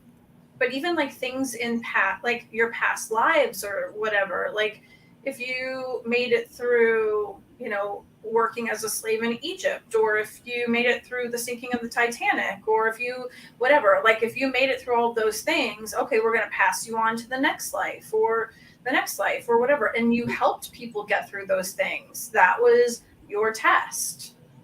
Yeah, we're kind of in the same school because like my past life. So I was a woman in my past life, and I remember and I've done past life regression where I'm holding my baby. I have a baby out of wedlock, and I'm being stoned to death for having a baby out of wedlock, and um, I keep having this reoccurring dream over and over again. So I do feel like that as far as like paranormal investigator, and I'm in my recurring dream. I can see my skin, and I'm a woman of color too. And I know this sounds weird, but it's sort of like I keep having this dream over and over again. I do strongly feel that it's my past life, and I think that this woman is why I gravitate towards marginalized communities, so like by people of color or women or children, because I feel like that's my past life. Mhm. I think Sam, we don't want to keep you on. We don't make you late for work. Oh, thank you guys. You have to go to my non haunted hotel to work the overnight shift. I'm sorry you have to leave though, Sam. We'd love to have you again, or like even keep you for a couple more hours. Yeah, and absolutely. So guys, looking forward to working with you both. I mean, Maureen, it was great working with you this past weekend, and I suspect we're all three going to work together a lot in the near future. So, Awesome. Yeah. I'm very excited because we're all on the same page. So I'm very grateful for tonight, and I hope you guys have a great rest of your show. All right. Thanks, Sam. And Love Sam, forget about it. Forget about it. I still don't got that down. All right, guys. Have a good night. Okay, have a good one. Yeah, he has to go to work. I don't want to keep him any longer. Awesome guy. Yeah, he is. He is. Sam's fun to work with too. You know, I did quite a few different investigations with him. The Shanley, Embry House. I think there was a couple others. And even when we used to go to Paracons, Gettysburg and stuff like that, we all used to go out to dinner together and stuff. But Sam's a good guy, very good guy. You know, so much fun working with them on the show, and I can't wait for everybody to see it. It was so amazing how much we clicked and how our information was presented. Like we both gave out what we thought, and Matt does a phenomenal job filming and the way he, shows the evidence, and he does everything so that, he shows that there is no way that people can cheat the game. It's just, we come in and he'll show us coming in, like even as we roll up in our cars, there's no way that we can get the information or find it or give each other the information. It's truly awesome how this is panning out. But working with Sam was really awesome. It was a huge blessing, and I think it was probably, it's meant to be. Yeah, and because he said that you guys clicked. Oh my God! A lot of things, both of you clicked, which is good. I mean, Sam's been around for a long time doing this. Yeah, and I mean, I haven't been working in the paranormal world with other people, but I've been, I've had these abilities since I was a little kid, and I mean, I've been watching him on TV for a long time, and he was one of the people that I truly admired, and it was like, you say it's on your bucket list, that's your dream. Like you never think that that's going to happen, but that happened, and that it was just, I don't know. It was so awesome. And he's so down to earth, and he's so much fun to talk to, and the way he does things is slightly different than how I do, and the way he gets his information slightly different than how I do. And he even said that, and like, I don't know. It's just really cool. And I can't explain that to anybody else because I don't think they understand how it is to be in my shoes. But my feet wouldn't fit in your shoes anyway. Probably not. Yeah, I'm not much into heels. Yeah.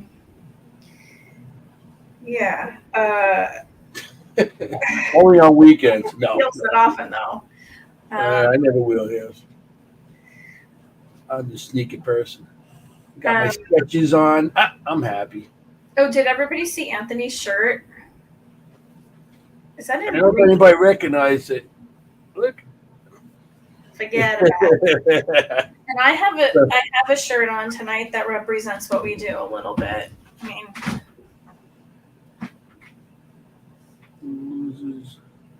we're going slashing. It's from Mean Girls when they say Get and Loser we're going shopping. Yeah. Yeah, so yeah. Get and Loser we're going slashing. Tonight, Jenny's been on, but Jenny, you gotta when you go on the Facebook, you have to go on the StreamYard to put your name in. Did you just say on the Facebook? It says Facebook user. Did you say the Facebook? Oh, did I? I don't know. That's what old people do. Yeah, well, it was originally called the Facebook, and then one day, disappeared. No, I think it's. I had the Facebook since when it came out in '96. I had it in '96. Not the Facebook. The Facebook. It's Facebook. Yeah, that's old people talk, But we had a lot of people on tonight. We did. A lot of people. Thank you for everybody. So if you like the show tonight, just click like, share, draw your friends in, get them in here, like that. Comment so we can get the conversation started. Mm-hmm. See, they're all laughing at you. And Yolanda said she catches her husband saying the same thing. The Facebook. The Facebook. Hey. Actually, somebody from Dark Echoes, I'm not going to say the name, Luba, but Luba said, "Oh, we're friends on the Facebook." The Facebook. On the Facebook. But next week we got Gettysburg Bash. Gettysburg. We'll be at the Battlefield Bash. And we're going to be live too at Gettysburg. We're going to be filming live, and we'll be running around like maniacs. Lisa from Full Moon. We're going to have Full Moon as a guest. Don't show your full moon. I'll show my full mooning. I'm not sure. I'll show my full mooning. But we got Lisa's going to be there, and it should be fun. We're going to be up there Thursday night. Thursday, Friday, Saturday, Sunday. It's going to be a long weekend. Yeah, I've been invited on a couple of investigations, and I'll see if I'm going to, be in the mood. I might just want to go outside and drink all night. Because also Thursday night, they're having at the hotel, Gettysburg, they're going to have pajama party in the back. Wait, who is it? When? Thursday night. There's a pajama party going on at the hotel. What? They didn't announce that, did they? No. It was, there was what do you call it? I think it was somewhere. Somebody sent it out. So, it's going to be a pajama party Thursday night. There's going to be karaoke going on the next day, I think. I think Ron and Lourdes they signed up for it. And I think even Chris Allgood, they're all going to sing. Me, I'm going to drink. You're going to drink. I'm going to drink. Well, and if I drink enough, maybe I will sing. We have people in our comment section that will be with us. We have Senya. She'll be there. We have Ron, Lisa from Full Moon. Was she in here tonight? Yeah, she was. I seen her just recently on one of the comments. See, Lisa, the Facebook one is coming from my because I have I put it on my account on my I think the Seekers Club thing, and people coming on, but they're not registering on the thing, so that's why they're not coming up. Is Uncle Joe Seppi? Uncle Joe Zeppi. He was in here. I think he's going to be there. I'm not sure. He may not. He may be, depending. What else we have You here? know. So we're gonna have a lot of people there. Our people. We have Ron, Lourdes, Chris, and Audra. Mm-hmm. And Senya's going to be there with her husband, so you'll get to meet them. Yeah, And my whole family be there. My wife, my kids. is Gotham going to be there? I think Angela said she was. Yeah, they were there last year. I hung out with them in the bar for a little bit. There's a surprise. Huh? So there's a surprise. Hey, when I go to Gettysburg, I like to go investigating, but also there's other spirits I like to attend to, like the spirits in the bar. I getcha. Okay, so Gotham. Dark Echo Productions will not be there, unfortunately. They have to do something. Full Moon. We got, like I said, we're going to do interview with Full Moon. We'll get them. Then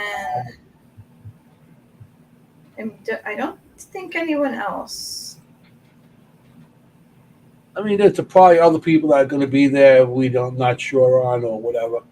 So Scott Reddick, he'll be there, right? Is Scotty going to be there? I don't know. I think he said he was going to go. So that means the Jacksons will be there. Okay. They're part of a team. Hey, anybody is coming, we're going to have a table. Come over and say hello. Bobby Gallo will be there. I will be talking like I always do. I will have my equipment out to show everybody what I use, and my cameras. I'm a camera guy. Hey, got my cameras going. But we will be there. So if you are there, please stop and see us. Yeah. Nobody noticed my shirt. Nobody made a comment. No. Tracy from Shanley. She made a comment earlier about Mr. Fuhgeddaboudit, because like I said, when you were getting Facebook user here, that's coming from my Seekers Club. I'm going to get you a thing that says, "Hello, my name is Mr. Fuhgeddaboudit." Hi, Connie. Hey, forget about it. You didn't say hi to Connie. Connie, hey, Connie. Oh, before that, the person that came on, my Uncle Anthony, I love you. That was Your niece. Yeah, Kimberly Wolf. She's down in Maryland. So she came on tonight. I don't know if she's still on there. I don't think so. We had a big drop when Sam left. Oh. Okay. You're only here for the guests. That's it. We're not important. We're not important. Ufi wants to say nice shirt, Anthony, and Yolanda would like to know where you got it. Amazon. Amazon's got it all. Amazon. And see, it's the way I spell it too. Because everybody spells it wrong. See? Exactly. There they go. DDAB, and there's a D at the end. Forget about it. It's not four. I think that's your niece still here. Forget about it. Huh? I think that's your niece still here. Oh, Jenny's still here. See, Jenny, that's Jenny. Well, Jenny on the Facebook user, you're coming up as Facebook user. Yeah, the only reason I know it's you because I got you on my phone too. There's a bunch of Facebook users. I'm glad you're still here, Jenny. Thank you. Say God. But we should have a good time. Oh yeah, Ron's going to be there too. You forgot Ron. Ron's definitely going to make it. ERRT Radio. He'll be there. He'll be there.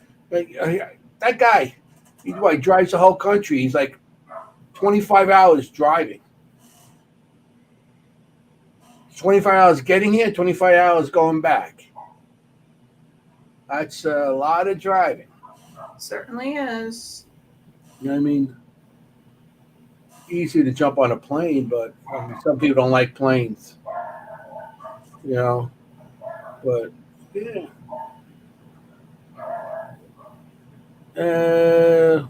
So what else? So yeah, well, Gettysburg should be fun.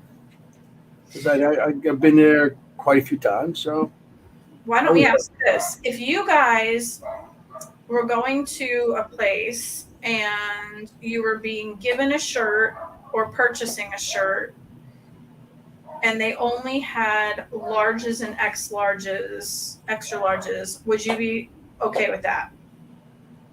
extra large. I'm not extra large. I've been extra large since I was 7 years old. Extra large. Yeah. But we're getting dead air now. I want to know if it's okay if we only had an extra large and a large. If someone was a small or a medium, would they still buy it? A lot of guys in the paranormal field are kind of built like me. So extra large is not going to fit them. I said, would they become that way just because they're sitting around waiting to get an EVP? That's it. Yeah, that's why we get into it. Paranormal is like fishing. That guy Richard, he's telling me that he's like a fisherman. Paranormal is like fishing.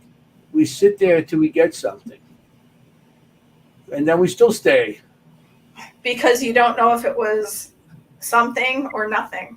Yeah, so we keep on staying. So paranormal investigating is like fishing.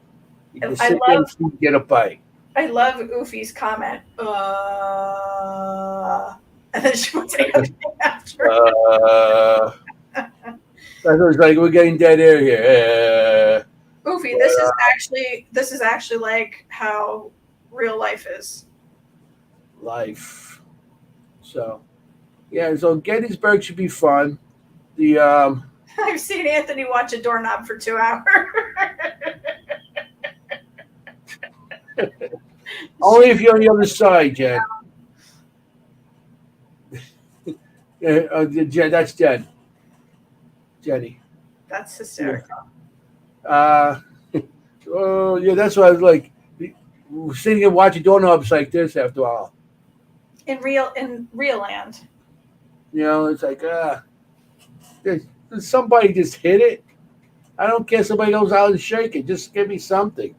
You know. But when you do investigations, I mean, everybody wants to be an investigator. And nobody wants to do the review afterwards. That's where it takes time. It takes a lot of time to do the reviews, and when you like listen to something for like 4 hours, and all of a sudden you get something like a little noise.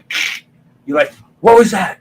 Oh, then you slow it down. Then you make it fast. Then you slow it, and then you listen back, and then you go back and forth and say, is it saying something? Is it a word? And then you usually find out it's somebody's stomach growling. Yeah. Mine. Oh, speaking of reviews, if you guys would be so kind as to leave us reviews on the Dimensions of the Supernatural Facebook page, we would be really, really, really grateful. We have no reviews. If you love our show, please let us know. If you don't, then don't leave a review. As yet unanswered, are dreams where one uses PK, like PK manifestations? Is that what you're talking about, Oof?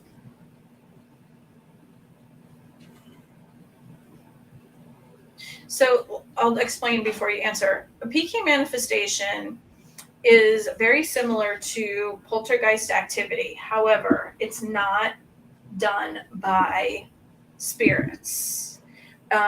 It's typically created by, and I would say mostly females, and it's usually related to like hormones. Those females who are teenagers and are going through puberty, women who are going through menopause and their hormones are all over the place. And there is like a poltergeisty type activity. So slamming doors, extra energy that will slam cabinets or open cabinet doors.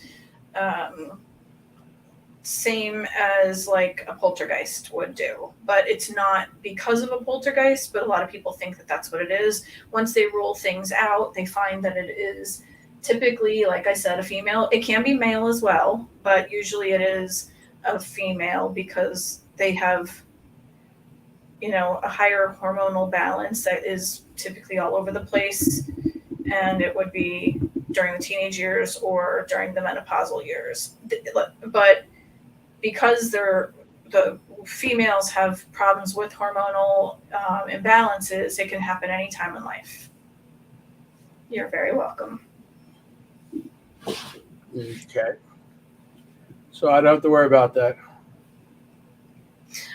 No, I mean, you could. Men have problems with testosterone, but I don't think it messes with their brain as much as it does with women typically. And that's when you're... I don't think it goes to it's the wrong part of the body if it messes with the brain. What if you dream of using PK powers in your dream? I truly believe that dreams can mess with what is actually happening in this lifetime. Like, because PK or dreaming can lead to astral projection. Crap, going on the edge is sanity. Yeah, we're out there. Well, I mean, I think that men joke all the time about how women are crazy as it is, but then you throw in menopause and it just, right? It just. I know about, I don't get it, but I know about it. Yeah, well, that's why I've been married 31 years. So I think a lot of women don't want to have and a lot of OBGYNs, they don't want to perform a full hysterectomy because your hormones will be completely all over the place. And they do hormonal replacement therapy because of the fact that it's just going to make a woman such a mess. But think about everything that changes. It's like night sweats, chills, your heart rate, your hair falling out, your skin is changing. So all of those things, and that's all like a fight or flight response. But then it's also, if your heart's changing as well, that could be an electrical current. So it changes the molality in your body, which is the water salt balance, and that causes static. That can change a lot.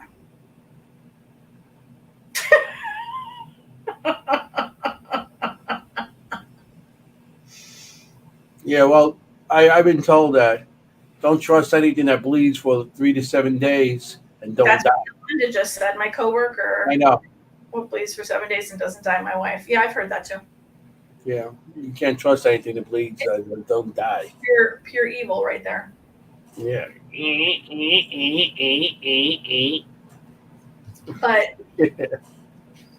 But I think that, you know, anything like my molality is off because of a disorder that I have, and I constantly shock things, whether it's winter, spring, summer, fall, and it's the salt and water balance is off. So I know that the the static electricity that changes things with spirits. Anthony, you could probably go into more of this because you're an electrician, but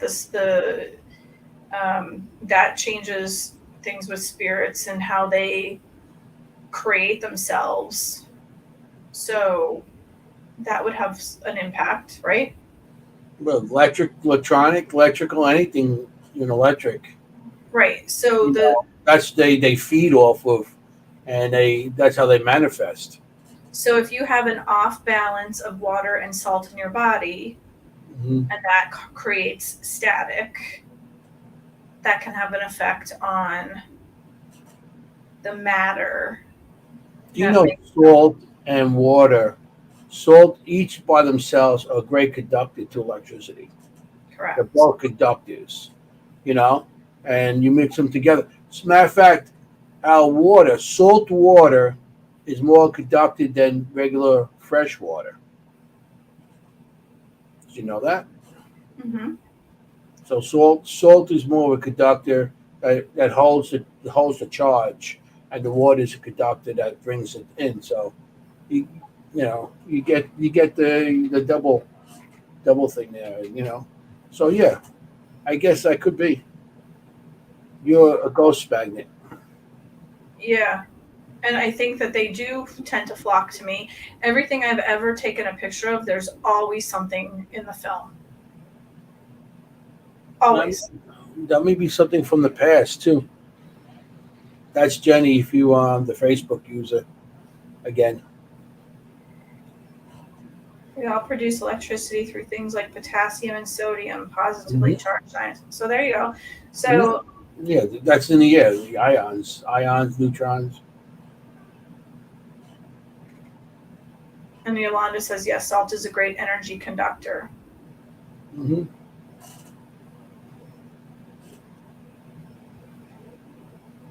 So anything electrical, doesn't matter if it's from you or from anything, it's conducted. You know what I mean? Because your whole body is a conducted. How's your heart get better? There's electrical charges to make your heart go. Mine?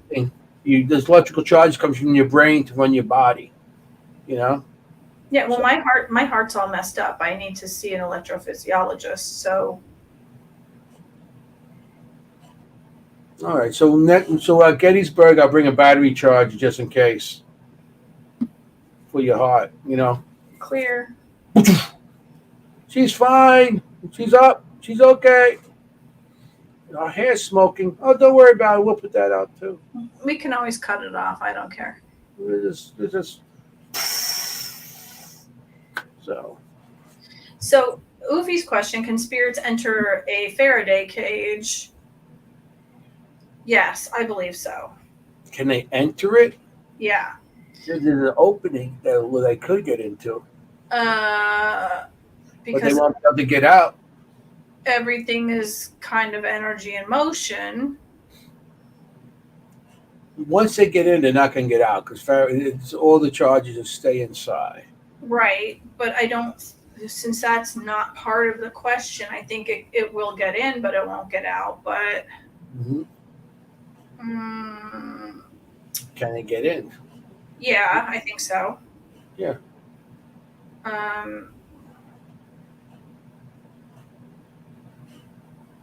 Because there's magnetism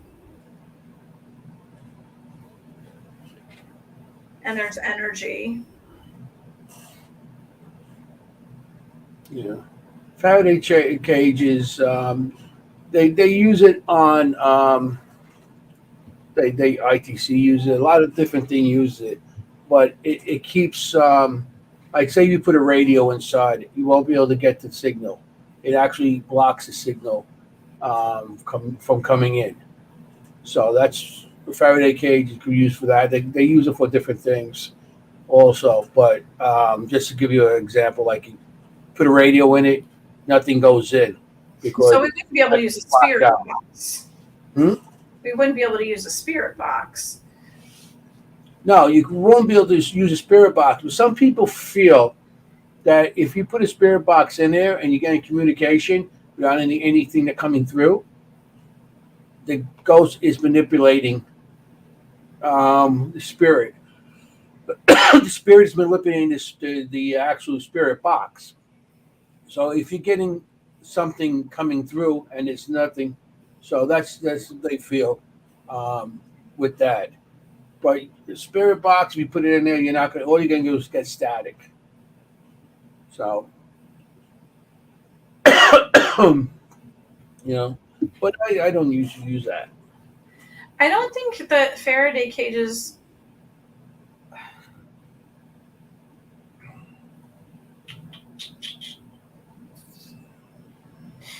All right, so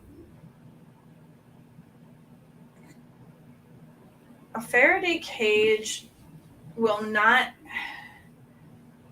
You could still have a compass inside of it, and it has magnetism inside of it, but I don't think. Hi, Tin Man. I don't.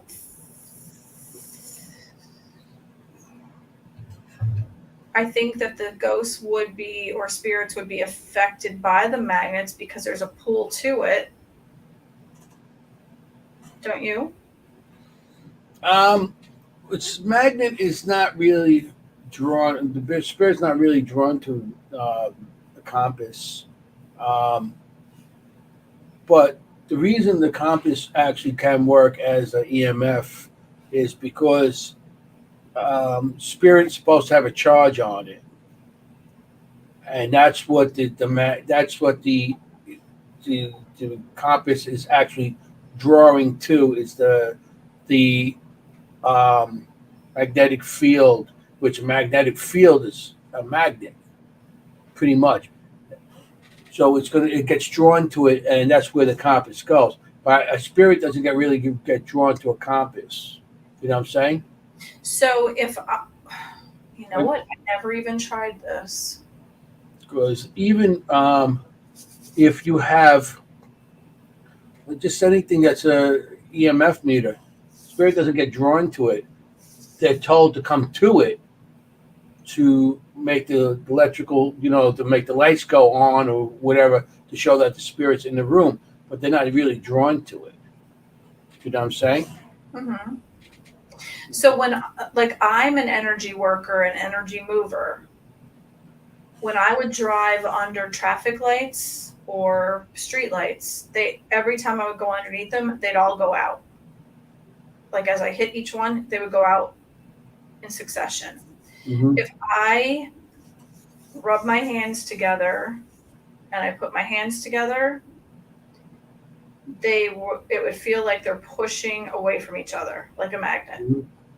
If someone sticks their hand in between my hands, they said it felt like electricity.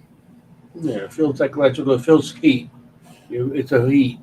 I know people have done that. We've done that in a couple places. But I feel like my hands are pushing away from each other. Mm-hmm. So I wonder if I had a magnet, what would happen? No, you do. You get a little round magnet. You get these. I got those. I got them. They used to be like clank.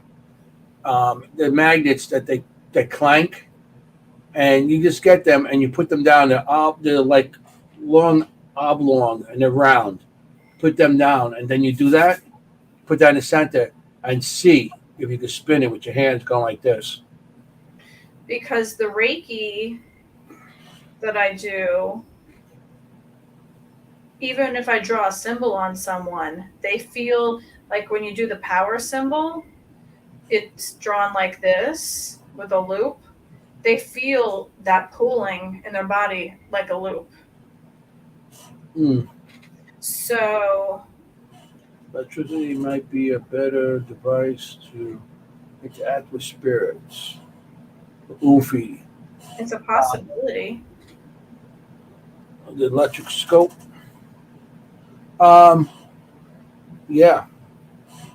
I mean, anything electrical, it doesn't matter. I don't think it matters what it is. It's got to do with just the electricity. Because what they do is they drain anything that has electricity in it. Like, You know, Oh, that's true. They drain the blood and fluid out of a body. So what would be left is anything that has salt in it, right? I guess so. Detects charges. You know, I know electrical what it does. It detects charges, but I mean, it doesn't matter how.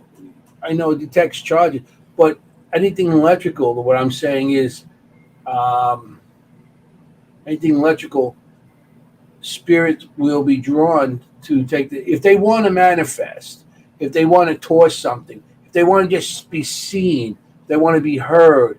They need that energy. So they'll take it from anything that has. They'll take it from you, Mm-hmm. from our bodies. That's why sometimes you go on a little investigation, you feel totally drained.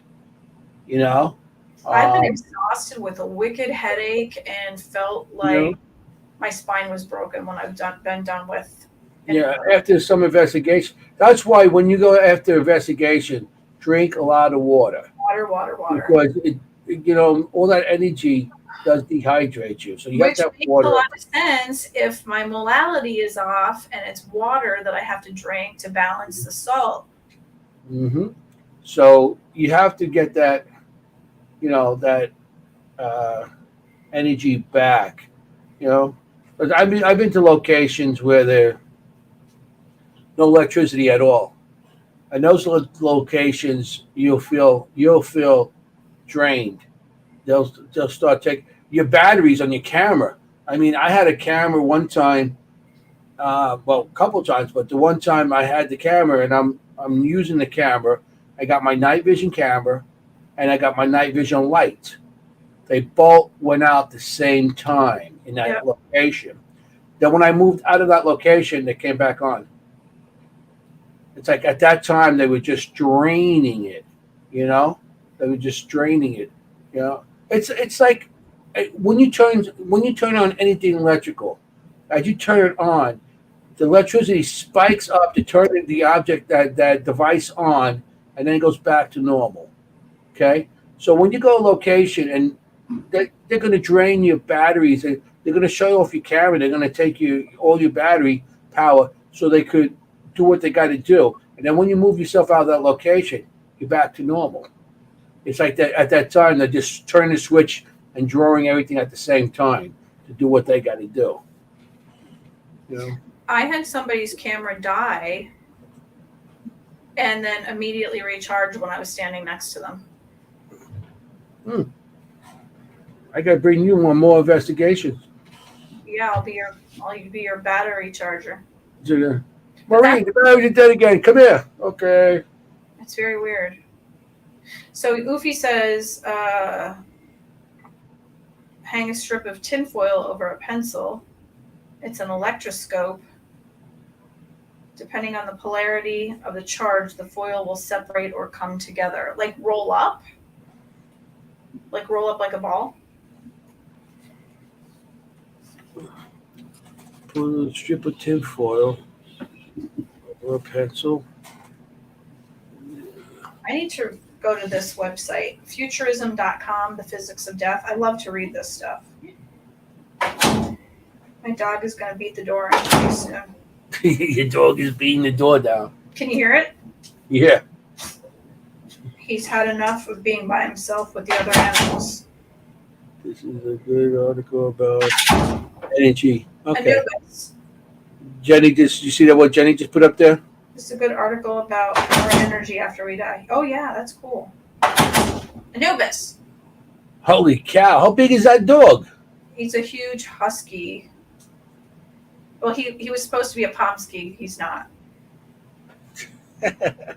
He's big. And he's like Satan. That's why his name is Anubis. Anubis. You know.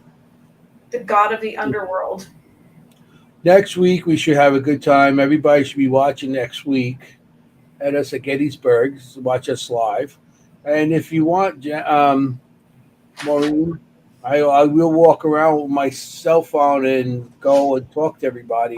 Yeah, I think we should do that. That'll be fun. We can even go together and You know what I mean? record and ask questions and Well, stuff. like I said, we got Lisa Full Moon going.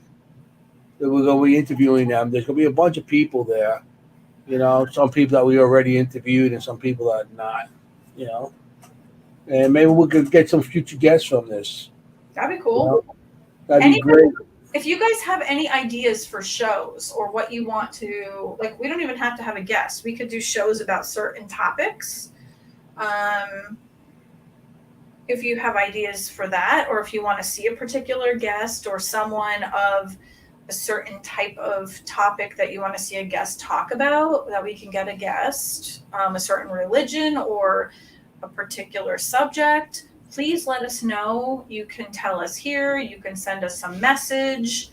You can send out even personal messages, someone to Maureen or myself. Yeah, please do. Anybody you're thinking about. You guys, we want to make this about you, and what you want to learn about or what you want to hear. I originally started this so that it would be educational, so that people don't have a misconception of what some things are about, like particular religions. And I don't want people to be afraid of, you know, Satanism or hoodoo or voodoo. I want you to be educated about it. So please let us know what you want to learn about, or if you want someone here to ask questions. That's what this is for.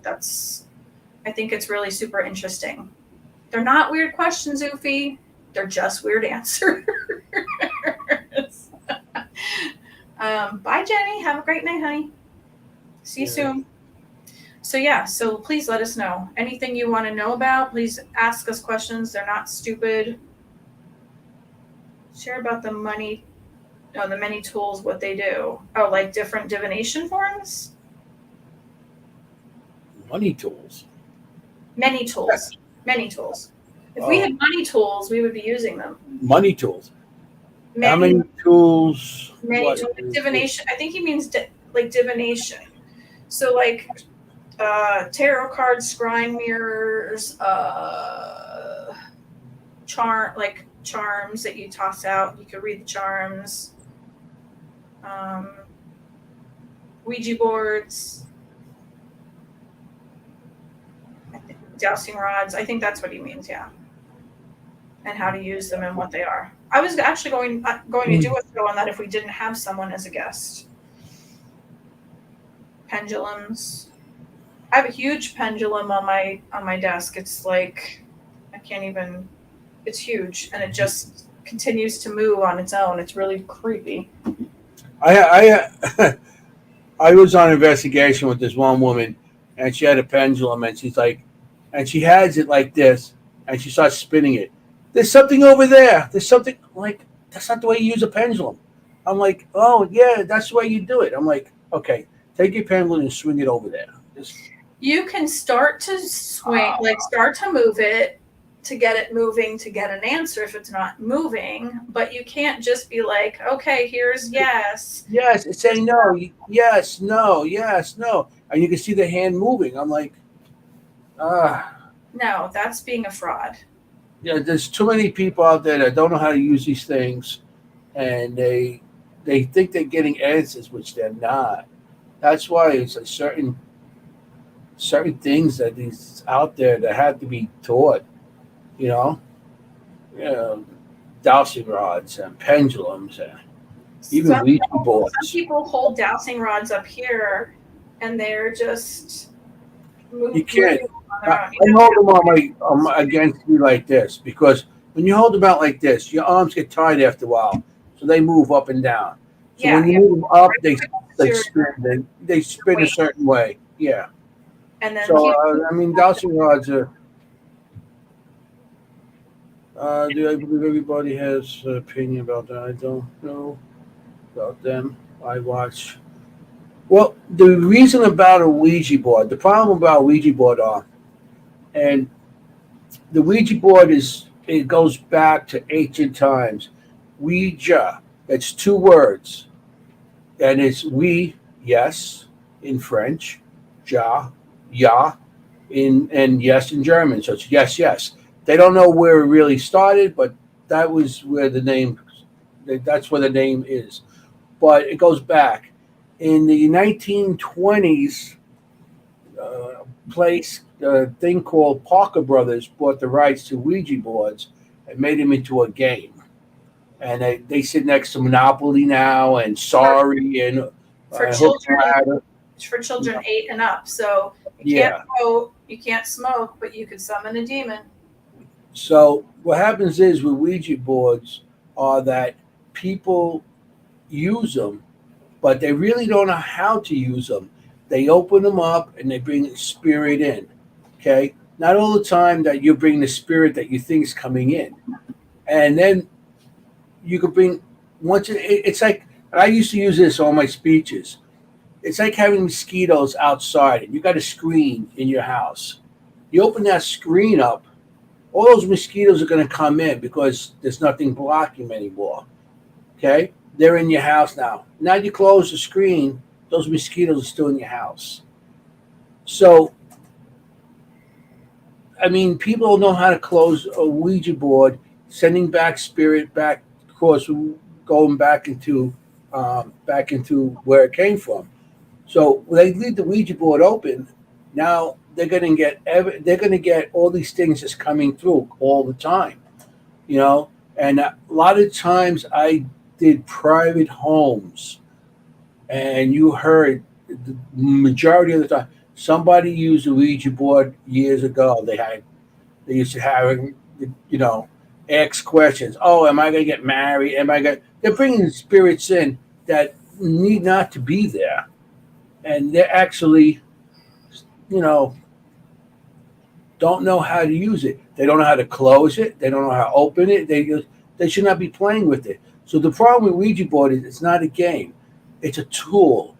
Certain people know how to use it. Majority people do not. Yeah. And that's the problem with that. Because I see a Ouija board, Barbie doll, Ouija board. I seen the Ozzy Osbourne Ouija board. You know, I seen what was it? GI Joe Ouija boards. I mean, they're making all different themes out of a Ouija board, but a Ouija board is a Ouija board. You know, so it could be scary when people do it. And like I said, a lot of people, I did investigation in their homes that they had something going on. Somebody used a Ouija board in the past. I'm not against Ouija boards. I don't use it because I'm not properly trained with it. But some people should not touch it. And the people that know how to use it, maybe they should train other people how to use it. But I feel slightly different. First, I think perception and intention is huge when it comes to everything in life. Everything. Your perception of what you get out of something is big, and the intention that you use on everything, your telephone, your computer, Ouija boards, dowsing rods, whatever, is also big. Going in, both of those things are a big deal. I think that how you use it and whether you know how to use it, also important, just like you said, Anthony. I think that when you start using the board, I think you should immediately, but then again, I'm also a witch. So I think that I do this with everything. You say, I'm using this board looking to do no harm.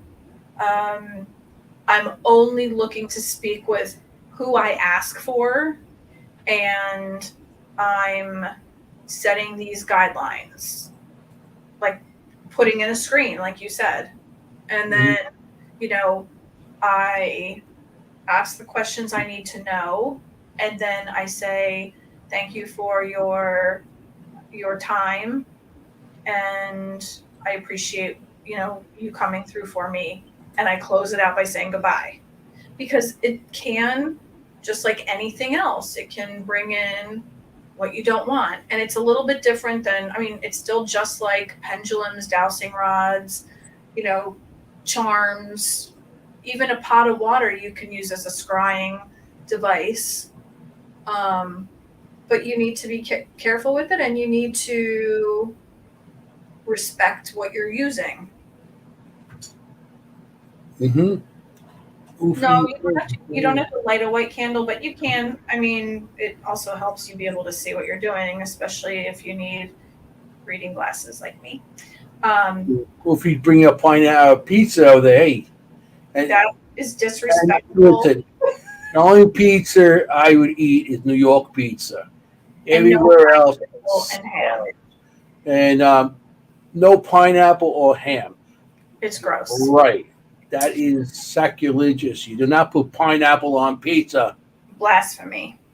But yeah, respect is huge with whatever you're doing. Tarot cards, any kind of spells, all of the above. Because I think that it could go sideways real quick no matter what you're doing. And I think Sam was talking about a story before when someone opened a portal when all they were trying to do was usher someone out. There's a huge level of perception and intention and respect involved there. So I don't know how a portal was opened if that's not what they were trying to do. Maybe they had an attachment to begin with. I don't know. I can't really say, but I've never had that happen. I did have the beginning of an attachment when I was not well, because they feed off of, the negativity or the weakness or the, something of someone. I was not well. But I don't think that it's terrible to use a Ouija board if you have one. So I hope people don't scare you away, but I would be very, very careful. That's one of the things that really you should be extremely careful with, because it's very different from the other forms of divination. Yeah, and lighting a candle? I always find lighting a candle. I mean, sometimes it's soothing. I mean, the smoke from the candle is supposed to bring like negative spirits. It's supposed to break up their spirit. If they're trying to manifest, it's supposed to like the smoke from it, because the candle doesn't really smoke that much, but it breaks up them from manifesting and doing anything, and it will bring them to another location. Yeah, you'd probably be better off using like incense. Yeah. Incense is anything. That's what incense is good for too, and the different smells and stuff. And respect, I believe in a lot of respect. I mean, when it comes to the dead, I mean, I like I said, I started in graveyards and going in graveyards, and I made sure I did not step on anybody's grave. And if I had to by accident, I will apologize. Yeah, same. Respect. You have to show respect. They are respect for the dead. They were people too. Somebody step on my grave, I'd be like with my hand up, pulling them in with me. Yeah. I've never used automatic, I never learned how to do automatic writing. However, I did have I can't say it was a dream. It was during the day and I was meditating and I saw something. I saw something happen to someone, and there was a player. When I say player, I mean like character or person in the daydream that I knew of, never met before, but I knew of them. And I kind of drew out the scenario. And when I drew out the scenario, there were all kinds of like little Easter eggs within it. There were like Viking runes that I didn't notice. There were names written in the picture. It was really weird. I mean, so I guess I was doing automatic writing without even realizing it while I was drawing the picture. So I guess I did it without knowing, but I would really love to do it. And I guess I keep thinking I should do it and I don't, but I need to take the time out to do it. But you have to get yourself into a meditative trance and just start writing. Have you done it, Anthony? No, I haven't really done that. I have drawn. You draw pictures of I've seen, and I just start going crazy drawing, and I've done that in Tilly Pierce's house. One of the first times I actually got to, I actually did that way. My brother was like, he thought I was crazy because I drew the picture so fast, and the picture was good.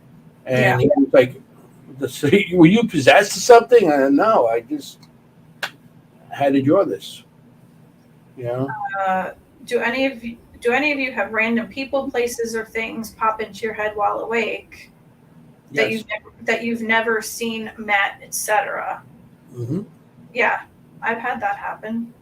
Had that. And then sometimes that happens, and then you're walking down the street and you see that person. You're like, what the hell? How the hell did that happen?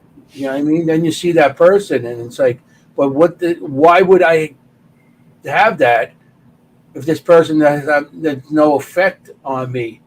You know? Or I would meet a person later on, like when I used to work on different jobs, and I'll go show up in a job, and I'm like, and I'll be introduced to this person. I'm like, oh shit!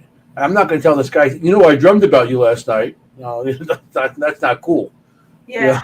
Do you wonder sometimes if it's like a deja vu, or if you knew them in a past life? Like, I've been having more of that lately, where I look at people and I meet them for the first time, and we're both kind of staring at each other, and I'll say, I feel like I've known you forever, or I feel like I've met you before. You look so familiar to me. And they're like, you do too. And then we like run through the whole gambit of how we could have met, and nothing. And then I'm like, I think those are from past lives. I think so too. And I read something right after that, which is even weirder, because it was almost like I was supposed to read this, and it said, it's my son. I thought somebody was being murdered. I read something directly after this happened to me, and it said more and more people are coming across others who they feel like they've known forever, or they have just like felt like they knew them, and it turns out that it's like a past life person. Mm-hmm. It's happening more and more and more and more, because the veil's super thin, and we're just meeting more and more people, and we're crossing over now, kind of. So that's like a sort of future seeing. What's that called? It's more like this would be more like a past thing, but deja vu would be like a future. Well, you know, Chris Allgood calls deja vu he says God's rebooting. It's like you reboot yourself. So I read that it is it's not deja vu. It's kind of like you're in two dimensions at the same time and seeing yourself like 20 seconds or 30 seconds or whatever it is in advance. I just want to say hello to Kimmy Wolf. She looks like she's watching again. Hi, Kimmy. Hi, Kimmy. That's my niece. She's not on that. She's on the Facebook one. Yeah, I think Quantum Leaping. That was a good show. Yeah, I think Quantum Leaping is a thing. If you guys get a chance, go on to my website, a little witchy.